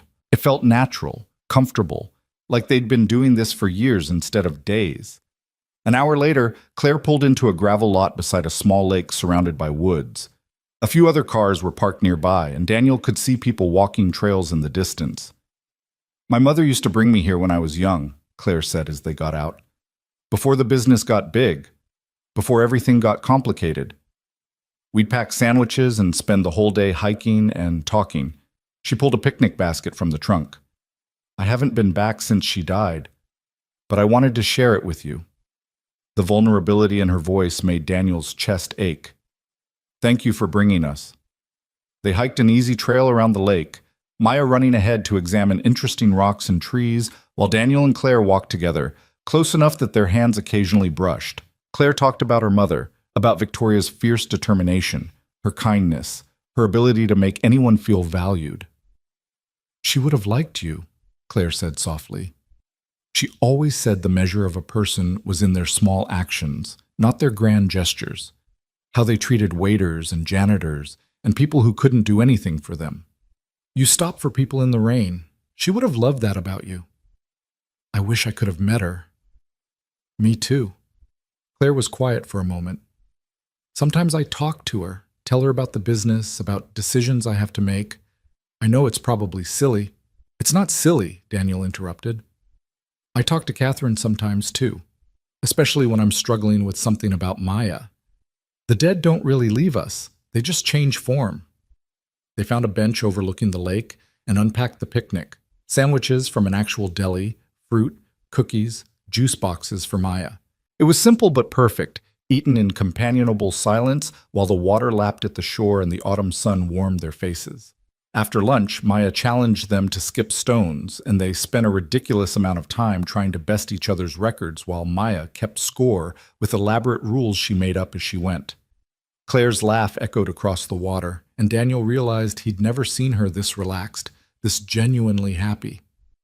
"This is nice," Maya announced as they packed up to leave in the late afternoon.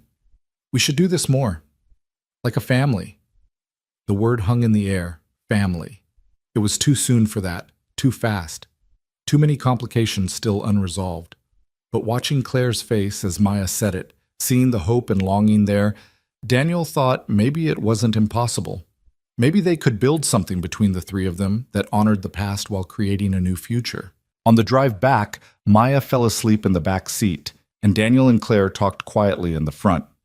"Thank you for today," Daniel said. for sharing that place with us. Thank you for coming, for letting me be part of your lives. Claire glanced at him. I know it's only been a week. I know we're moving fast. But Daniel, I haven't felt this happy in years. Not since before my mother got sick. You make me feel like I'm allowed to be something other than the business. You are allowed, he said firmly. You're allowed to be happy, Claire, to have a life outside work, to let people care about you. Are you? She asked softly. Caring about me? Yeah, he admitted. I really am. They pulled up outside Daniel's apartment as the sun was setting, painting the sky in shades of orange and pink. Maya stirred in the back seat, blinking awake with confusion before remembering where they were. Can Claire come up? She asked sleepily. We could watch a movie. I should get going, Claire said reluctantly. Early meeting tomorrow. Tuesday then, Daniel said. Spaghetti and whatever else the evening brings? Tuesday, Claire agreed. I'll be there. But as they climbed out of the car, Daniel's phone rang. Marcus, not the maintenance Marcus, but the warehouse Marcus, calling from a number Daniel had almost deleted a dozen times. Hayes, sorry to bother you on a Sunday, Marcus said when Daniel answered. But I thought you should know there was an accident at Belmont last night. Jimmy Rodriguez fell from a ladder. He's in the hospital. Daniel's stomach dropped. Jimmy had been part of his crew, a good guy with 3 kids. Is he okay? Broke his back. They're saying he'll recover, but it's going to be months of rehab. Thing is, his family's already struggling, and now he can't work. Some of the guys are organizing to help, and I thought maybe you'd want to contribute. Of course. Text me the details. Daniel hung up, feeling shaken. That could have been him. If he'd still been at the warehouse, if he'd been the one on that ladder, Maya would have been left alone. What's wrong? Claire asked, seeing his face. He told her about Jimmy, about the accident, about the precariousness of warehouse work, and how quickly life could change. I keep thinking if I'd still been there, that could have been me. Claire reached for his hand. But you weren't there. You're here. You're safe. She paused. How much do they need for his family? I don't know yet. Marcus is coordinating. Find out. I'll match whatever the warehouse collects and we'll do it anonymously. Jimmy doesn't need to know where it came from. Claire, that's incredibly generous. It's what my mother would have done. What she taught me to do with privilege. Use it to help when you can. She squeezed his hand. Besides, if that accident had happened when you were still there, Maya would have been the one needing help. So this is just paying forward something I'm grateful didn't happen. That was Tuesday's conversation. Daniel learned the warehouse had collected $3,000 for Jimmy's family, and Claire anonymously donated another $3,000 through her foundation. Jimmy's wife cried when Marcus told her, and Daniel felt a gratitude so profound it made his chest hurt. Over the next 2 weeks, a pattern emerged. Weekdays were professional. Daniel managing his team, Claire running her business, both of them carefully maintaining appropriate boundaries at work, even as the tension between them hummed like a live wire. And Tuesdays were theirs. Dinner at Daniel's apartment, Maya playing piano, the 3 of them settling into a comfortable rhythm that felt increasingly like what Maya had called it, family. Claire started teaching Daniel about the business side of hotel management, sharing insights that went beyond his maintenance role. He started teaching her to cook, beginning with simple recipes that built her confidence. Maya thrived with the attention from both adults, her personality blossoming as she realized she was allowed to care about Claire without betraying her mother's memory. Is it okay that I like her? Maya asked Daniel one night after Claire had left. I still love Mom, but I like Claire too.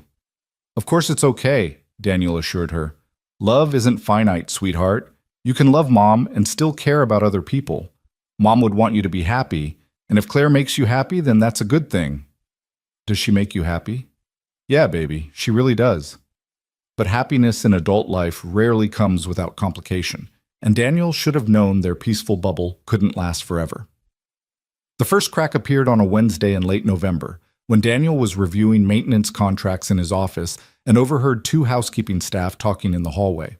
I'm just saying it's suspicious timing. He shows up out of nowhere and suddenly he's head of maintenance and dating the boss? Maybe he's just good at his job. Or maybe he's good at something else. How else does someone with his background end up in this position? The implication was clear and ugly. Daniel sat frozen at his desk, feeling his face burn with humiliation and anger. He'd known this would happen. Claire had warned him, but knowing didn't make it hurt less. He mentioned it to Claire that evening, catching her as she was leaving for the day. "People are talking," he said bluntly. "About us. About why you hired me." Claire's jaw tightened. "Who?" "Does it matter? Claire, they think I slept my way into this job. That I'm using you." "That's ridiculous. Anyone who's actually paying attention can see you're excellent at your job." "But that's just it. They're not paying attention to my job. They're paying attention to our relationship." Daniel ran a hand through his hair in frustration. "Maybe we need to be more careful. Maybe we shouldn't—" "Don't," Claire interrupted fiercely. "Don't let gossip dictate your life. People will always talk, Daniel. If it's not about this, it'll be something else. You can't control what they think." "But I can control whether I give them ammunition," he countered. "Claire, I need this job. Not just for the money, but because it's the first time in years I felt like I'm building something. And if people think I only have it because of our relationship, then they're wrong, and you prove them wrong by continuing to be exceptional at what you do." She stepped closer. "Daniel, I knew this would be complicated. We both did. But I'm not willing to give up what we're building because some people can't understand that two things can be true at once. You can be good at your job and also be someone I care about." He wanted to believe her, wanted to trust that competence would speak louder than gossip. But he'd lived too much of his life on the wrong side of judgment to be that naive. "I just don't want to be a liability," he said quietly, "for you or for Maya." "You're not a liability, you're—" Claire's phone buzzed insistently. She glanced at it and her expression hardened. "My father's lawyer. Again. I have to take this." She walked away, already bringing the phone to her ear, and Daniel was left standing in the hallway, feeling like the ground beneath their fragile relationship was less solid than he'd hoped.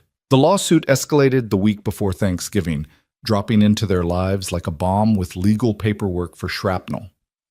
Claire's father filed an injunction claiming she was mismanaging the business, using her relationship with an unqualified employee as evidence of poor judgment. Daniel only learned about it when Claire showed up at his apartment on a Thursday night, not Tuesday, looking shattered in a way that made his heart crack. "He's using you," she said without preamble, standing in his doorway with tears streaming down her face. "My father's lawyers are claiming that hiring you proves I make emotional decisions over business ones, that I'm letting personal relationships compromise the company. They're calling you an unqualified maintenance worker who manipulated his way into a position he doesn't deserve." Daniel felt like he'd been punched. "Claire, it gets worse. They're subpoenaing employment records, trying to prove I gave you preferential treatment. They want to depose you about our relationship, about how we met, about everything." She wiped at her face angrily. "I'm so sorry, Daniel. I never meant to drag you into this." Maya appeared behind Daniel, her face worried. "Why is Claire crying?" "Go to your room, sweetheart," Daniel said gently. "Claire and I need to talk." "But now, please." After Maya reluctantly disappeared, Daniel pulled Claire inside and closed the door. She collapsed onto his couch, and he sat beside her, not touching but close enough that she could feel his presence. "Tell me everything," he said. The story came out in fragments. Her father's legal team had been building their case for months, documenting every decision Claire made, looking for evidence that she was incompetent to run the business. Daniel's hiring had been a gift to them, a clear example, they claimed, of Claire prioritizing personal feelings over business sense. They were arguing that Victoria's will should be overturned because Claire was proving she couldn't handle the responsibility. "The worst part," Claire said bitterly, "is that they're not completely wrong. I did hire you partly because of personal feelings. Not only because of them. You are qualified, you have saved us money, you've improved operations. But I can't pretend that stopping for me in the rain didn't factor into my decision. And now that's being used to destroy everything my mother built." Daniel's mind raced through implications. "What do you need me to do?" "I'll testify. I'll provide documentation of every improvement I've made, every dollar I've saved. You'll quit," Claire interrupted quietly. The words hung between them like a guillotine blade. "What?" "It's the only way. If you're not working for me, they lose that piece of evidence. It won't solve everything, but it removes their best example of my alleged poor judgment." Her voice was hollow. Voice was My lawyers think it's the smart move. Separate our professional relationship from our personal one. So I lose my job because your father's a bastard? Daniel felt anger rising, hot and sharp. Claire, that's not fair. To me, to Maya, I know it's not fair. She turned to face him fully, her eyes red and anguished. None of this is fair. But Daniel, if I lose this lawsuit, I lose the hotels. All of them. My mother's legacy. Gone to my father, who will probably sell them within a year. Hundreds of employees out of work. Everything she sacrificed for. Destroyed. So yes, I'm asking you to quit. And I know it's not fair and I hate myself for it. But I don't know what else to do. Daniel stood up, pacing the small living room. His mind cataloged everything that would change. The job he loved, the financial stability he'd just started to trust, the future he'd been building for Maya. The conservatory scholarship would probably go away. The health insurance, the sense that maybe, finally, things were looking up. How much time do I have? He asked. My lawyers want it done by Monday, before depositions start. 4 days. He had 4 days before his life imploded again. And us? The question came out rougher than he intended. What happens to us? Claire's face crumpled. I don't know. How can we date when my father's lawyers are watching everything I do? When being with you is being used as evidence against me? Daniel, I care about you so much, but I can't lose my mother's business. I can't let her down like that. So you're choosing the hotels over me? It wasn't an accusation, just a statement of fact that tasted like ash. I'm choosing responsibility over what I want, Claire corrected, but her voice broke on the words. I'm choosing to be the person my mother raised me to be instead of the person who gets to be happy. And I know that's not enough. And I know you deserve better, but it's all I can give you right now. Daniel thought about Catherine, about the night she died driving to that job interview she'd been nervous about. She'd told him that morning, sometimes you have to risk everything for the chance at something better. And he'd kissed her and told her to be careful, and never imagined those would be their last words. But this wasn't the same. This was Claire asking him to sacrifice for her fight, not for their shared future. This was being collateral damage in someone else's war. I need to think, he said finally, about what this means for me and Maya, about whether I can just walk away from everything I've built there. I understand. Claire stood, gathering her coat with shaking hands. I should go. I shouldn't have come here like this. I needed you to hear it from me, not from HR. Claire, wait. Daniel caught her hand. Whatever happens with the job, with the lawsuit, with all of it, I don't regret any of this. Meeting you, stopping that night, taking a chance on something that felt impossible. None of it. She pulled him into a fierce hug, burying her face in his shoulder. I don't regret it either. Even if it all falls apart, I'll never regret knowing you. Knowing both of you. After she left, Daniel stood in his living room feeling like the world had tilted again, but this time not in a good direction. Maya emerged from her room, her face pinched with worry. Are you going to lose your job? She asked. Maybe, sweetheart. Probably. Because of Claire's mean dad? Because life is complicated and sometimes there aren't good choices, just less bad ones. He sat on the couch and Maya climbed up beside him. But we'll be okay. We always figure it out, right? Will you and Claire stop being together? That question hurt more than the job loss. I don't know, baby. It's complicated. Maya was quiet for a long moment. Mom used to say that love means fighting for people even when it's hard. Is Claire worth fighting for? Yes, Daniel said without hesitation. She absolutely is. Then fight, Maya said simply. Don't just let her dad win. Out of the mouths of babes, Daniel thought. His 9-year-old daughter had more clarity than he did. That night, he couldn't sleep. He lay in bed staring at the ceiling, thinking about fairness and sacrifice and what it meant to love someone. Claire was asking him to give up his job, possibly their relationship, to save her mother's legacy. And part of him understood family legacy, responsibility, hundreds of employees depending on her. Those were real stakes, but so was his life. So was Maya's future. So was the dignity he'd felt walking into the Grandview every morning, knowing he was good at his job, that he'd earned his position through competence and hard work, not just because he'd stopped for someone in the rain. By Friday morning, He'd made a decision. He called Claire before heading to work. "I'm not quitting," he said when she answered. "Daniel, let me finish. I'm not quitting because quitting validates their argument. It makes it look like I never deserved the job, like you made a mistake hiring me. And Claire, I'm really good at what I do. The numbers prove it. Maintenance costs are down 30% since I started. Guest satisfaction scores related to facilities are up.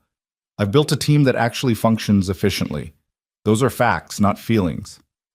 But the lawsuit, let them depose me. Let them question my qualifications. I'll show them every certification I have, every dollar I've saved, every improvement I've made. I'll bring in Jorge and Patricia and Diane to testify that I know what I'm doing. I'll make them prove I'm unqualified instead of just asserting it." He took a breath. "Your father's lawyers are counting on us rolling over, on you being too scared of looking bad to fight back.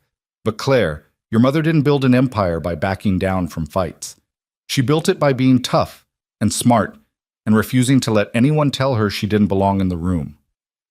Silence on the other end. Then quietly, "My lawyers will hate this." "Probably. But your mother would love it." He heard her breath catch. "You're sure about this? Because once we fight back, it's going to get ugly." "I'm sure. And Claire, we fight together, not with you sacrificing me to protect yourself. That's not a relationship. That's not what your mother would want for you." "Okay," she said, and he could hear the tears in her voice. "Okay? We fight together?" The next week was brutal. Daniel gave his deposition, 3 hours of hostile questions from lawyers who treated him like he was a con artist who'd manipulated his way into Claire's life. But he came prepared with documentation, with testimonials from his team, with detailed reports showing exactly how he'd improved operations. He remained calm, professional, and unshakable, even when they tried to rattle him by bringing up Catherine's death or implying he was using Maya to gain Claire's sympathy. "My wife died 3 years ago," he said evenly when they pushed that angle. "I loved her deeply, and losing her was the worst thing that ever happened to me. But grief doesn't make me less qualified to maintain buildings, and meeting Claire Whitmore, however it happened, doesn't change the fact that I'm good at my job." Claire's deposition was equally rough. They grilled her about the night they met, about the timeline of their relationship, about whether she'd compromised the business by hiring someone she had personal feelings for. But she held her ground, presenting her own documentation showing that Daniel's hiring had been financially sound, that his performance exceeded expectations, that the relationship had developed after his employment, not before. "My mother taught me to judge people by their character and their work, not their credentials or their connections," she said at one point, her voice steady despite the tears Daniel knew she'd cried in preparation. Daniel Hayes stopped for a stranger in the rain when he had every reason to keep driving. That told me something about his character. His work since then has told me something about his competence. And yes, I developed feelings for him. But those feelings don't negate his qualifications any more than my father's feelings about me negate mine.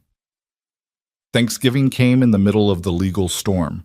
Daniel had accepted Emma's mother's invitation for Maya's sake, but the day felt hollow. He sat at a table full of people he barely knew, pushing turkey around his plate and thinking about Claire, who texted that morning. "Having Thanksgiving with lawyers, living the dream, miss you both." "Dad, you're not eating," Maya whispered. "Sorry, sweetheart, just thinking." Emma's mother, Susan, leaned over. "Everything okay, Daniel? You seem distracted." He didn't mean to, but the story came spilling out. Not all of it, but enough.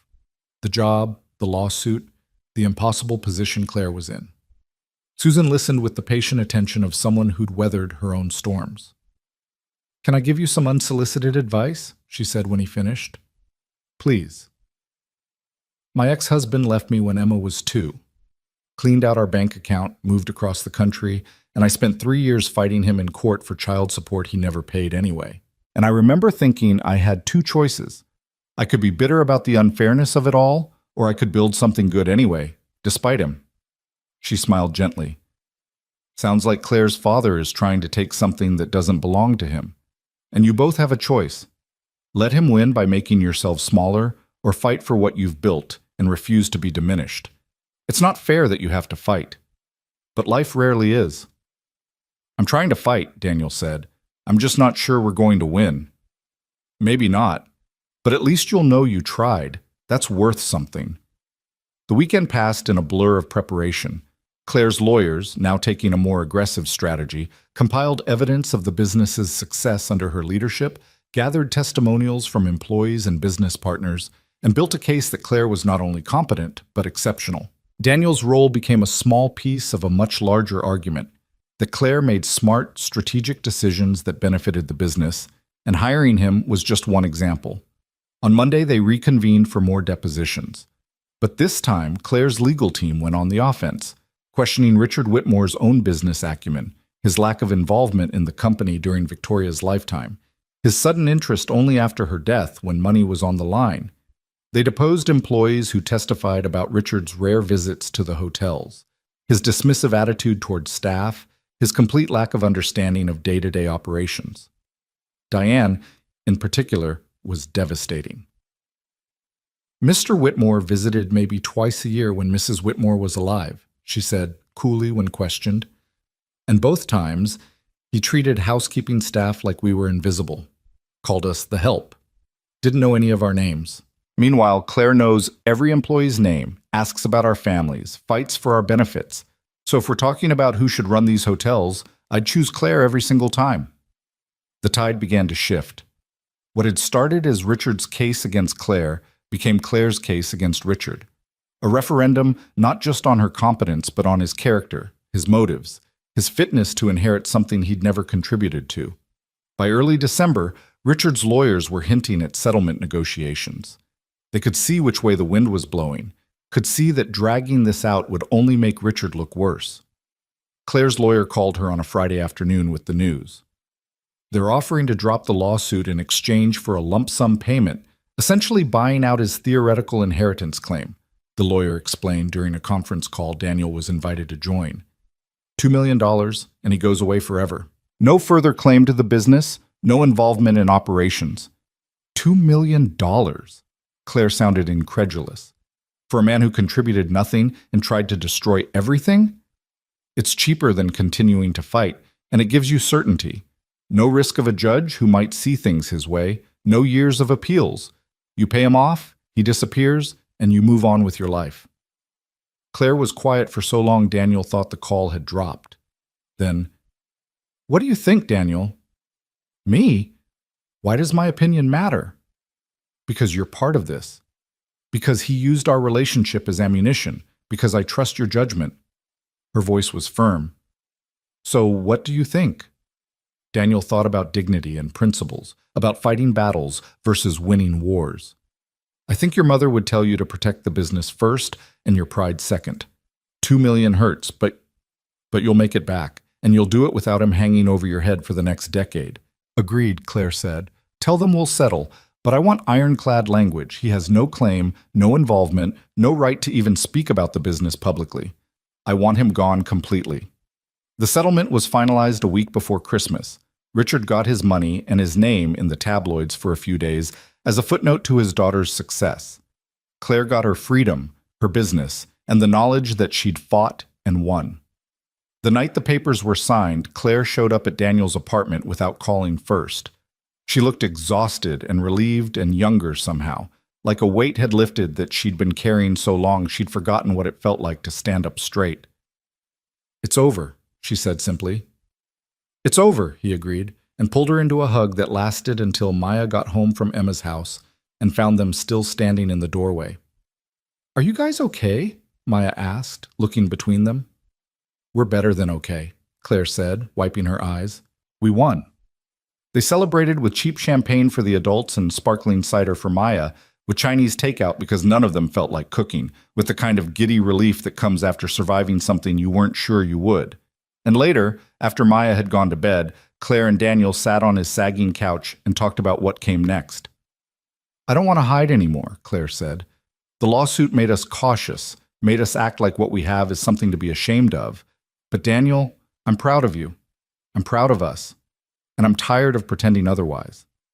"What are you saying?" "I'm saying let's tell people. Let's be public about this relationship. Let's stop caring what gossips think and just be happy." She took his hand. "You were right when you said we fight together. I want to keep doing that, fighting together, building together, being together without hiding it. People will still talk. Let them. I'm done letting other people's opinions dictate my life. My father spent my whole childhood caring more about what society thought than about what made us happy. I won't make that mistake. She turned to face him fully. Daniel Hayes, I'm falling in love with you, and I don't want to hide that anymore. His breath caught. Love. She'd said it first, taken that leap before he had the courage to. I'm falling in love with you too, he said, and watched her face transform with joy. Have been since the night in the rain, probably. Definitely since that first dinner when you laughed at Maya's jokes and looked at us like we were something precious. She kissed him then, deep and sure and full of promise. And when they broke apart, both smiling, Daniel thought about how far they'd come from that October night. From a woman stranded in the rain and a man who stopped to help, to this moment of choosing each other deliberately, publicly, with full knowledge of the complications and full commitment to facing them together. The next day at work, they made it official. Claire sent an email to all staff announcing her relationship with Daniel, emphasizing that it had been disclosed to HR, that there were protocols in place to prevent conflicts of interest, and that any concerns should be directed to the appropriate channels rather than workplace gossip. It was professional and clear, and left no room for speculation. The response was mixed.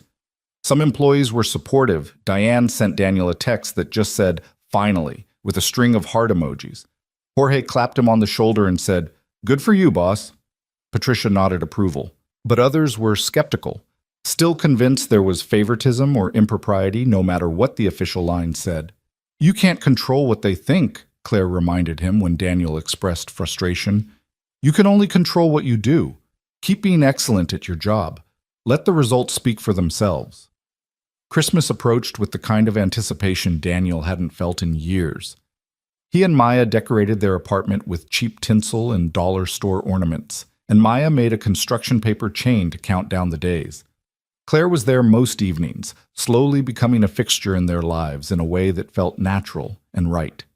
She'd learned to make spaghetti without burning the sauce, could navigate their tiny kitchen without asking where things were, and had a standing invitation to Friday movie nights. On Christmas Eve, Claire invited them to her condo for the first time. Daniel had been curious about where she lived. He'd imagined something cold and modern, all glass and steel and expensive art.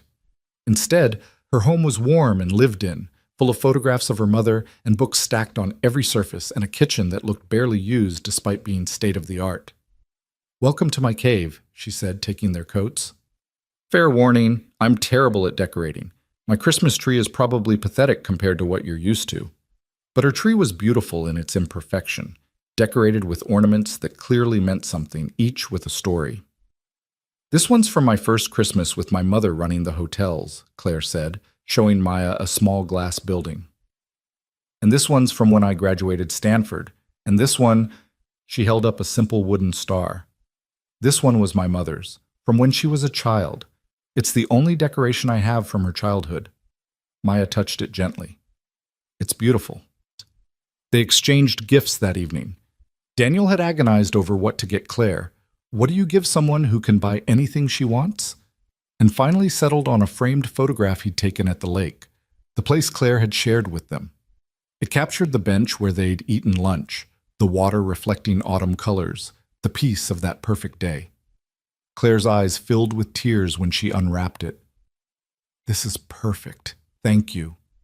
Her gift to him was equally thoughtful, a vintage leather tool bag with his initials embossed on it, filled with high-quality tools he'd never have splurged on for himself. "For the handyman who taught me that fixing things is its own kind of art," the card read. And for Maya, Claire had arranged something that made the little girl actually scream with joy, a full scholarship to the conservatory, awarded through the foundation, along with a letter from the music director praising her audition and welcoming her to the program starting in January. "You really got in on your own merit," Claire insisted as Maya bounced around the room. "I just made sure the process happened quickly. The director said you were one of the most talented applicants they'd seen this year." Maya threw her arms around Claire with such force they both nearly fell over. "Thank you, thank you, thank you. This is the best present ever." Later, after Maya had finally worn herself out and fallen asleep on Claire's couch, Daniel and Claire stood in her kitchen drinking wine and marveling at how much had changed in 3 months. "I keep thinking about that night," Claire said softly. "Standing in the rain, feeling like my life was falling apart. If you'd driven past, if you'd been the one person who didn't stop, where would we be now?" "Apart," Daniel said simply, "living parallel lives that never intersected. Me still at the warehouse, you still fighting everything alone. I don't want to think about that version of the world. This one's so much better." She set down her wine glass and moved into his arms. "Daniel, I know it's only been 3 months. I know some people would say that's too fast, but when I think about my future now, you're in it, you and Maya both. And I wanted to tell you that, wanted you to know that this isn't just a nice thing that happened to me. This is the thing that changed everything." "It changed everything for me too," he said, holding her close. "You gave me more than a job, Claire. You gave me back hope, the belief that good things could happen, that life could be more than just surviving day to day." They stood there in her kitchen while Maya slept in the other room, and Daniel thought about stopping in the rain, about split-second decisions that alter the entire trajectory of a life. He thought about Catherine, who would have loved Claire's fierce determination and kind heart. He thought about Maya, who was getting opportunities he'd once thought impossible. He thought about himself, about the man who'd been drowning in grief and responsibility, now standing in a beautiful condo with a woman he loved, talking about their future. The universe had tested him that October night, had put a stranger in his path when he was tired and rushed, and had every reason to keep driving. And he'd stopped. He'd chosen kindness over convenience, connection over caution. And the universe, in its strange way, had rewarded him. Not with money, though the job helped. Not with ease, the lawsuit had proven that. But with something rarer and more precious. With love. With purpose. With the sense that his life mattered beyond just getting through it. Christmas Day was spent at Daniel's apartment, the three of them cooking together. Daniel directing, Claire learning, Maya stealing bites and offering commentary. They ate too much, opened presents, and watched Maya play her new pieces on the keyboard with the joy of someone who'd been given permission to dream. In the evening, after Maya had gone to bed, Claire and Daniel sat on the couch while snow began to fall outside, the kind of picture-perfect Christmas snow that rarely happens, but did this year, this night. "I love you," Claire said, not for the first time, but with a gravity that suggested she needed him to really hear it. "Not because you stopped in the rain, or because you're good at your job, or because you make me laugh. I love you because you're kind when you don't have to be, because you believe in fixing things instead of replacing them, because you're raising an incredible daughter who knows that love means fighting for people even when it's hard. I love you because you make me want to be better, braver, more honest, and I wanted you to know that." Daniel pulled her closer, pressed a kiss to her hair. "I love you too, for seeing me as more than just someone struggling to keep his head above water, for trusting me with your business and your grief and your mother's legacy, for letting Maya and me into your life when you could have just driven past us in your own way. You chose to stop too, Claire, and I'm grateful every day that you did." Outside, the city sparkled with Christmas lights and fresh snow. Inside, warmth and love and the promise of more good days ahead. It wasn't perfect. Life never is. There would still be challenges, still be people who doubted them, still be days when the money was tight, or the job was stressful, or the memories of those they'd lost felt too heavy to carry. But they would face it together, Daniel and Claire and Maya, their improbable little family built from rain and grief, and the courage to stop when stopping seemed impossible. They would fix what was broken, maintain what was worth keeping, and build something new from the pieces of their old lives. And on quiet nights, when the city slept and the snow fell softly outside, Daniel would sometimes think about that October evening, about the choice he'd made to pull over, to offer help, to see another person's need as more important than his own convenience. It was such a small thing, really, a kindness that took 15 minutes and cost him nothing but time, but it had changed everything. Because sometimes the most important moments in life don't announce themselves. They don't come with trumpets or warning signs. They come disguised as ordinary choices. Do you stop or keep driving? Do you help or look away? Do you risk connection or stay safe in isolation? Daniel had stopped. And in stopping, he'd found not just a job or a relationship, but a whole new way of being in the world. A way that honored Catherine's memory while building something new. A way that gave Maya opportunities beyond what he could provide alone. A way that let him be both the fixer of broken things and someone who deserved to be whole himself. The rain had long since ended. The storm had passed. But the man who'd stopped that night and the woman who'd needed stopping for, they remained. Building their life together, one day at a time, one choice at a time, one act of deliberate kindness at a time. And in the end, that was enough. More than enough. It was everything.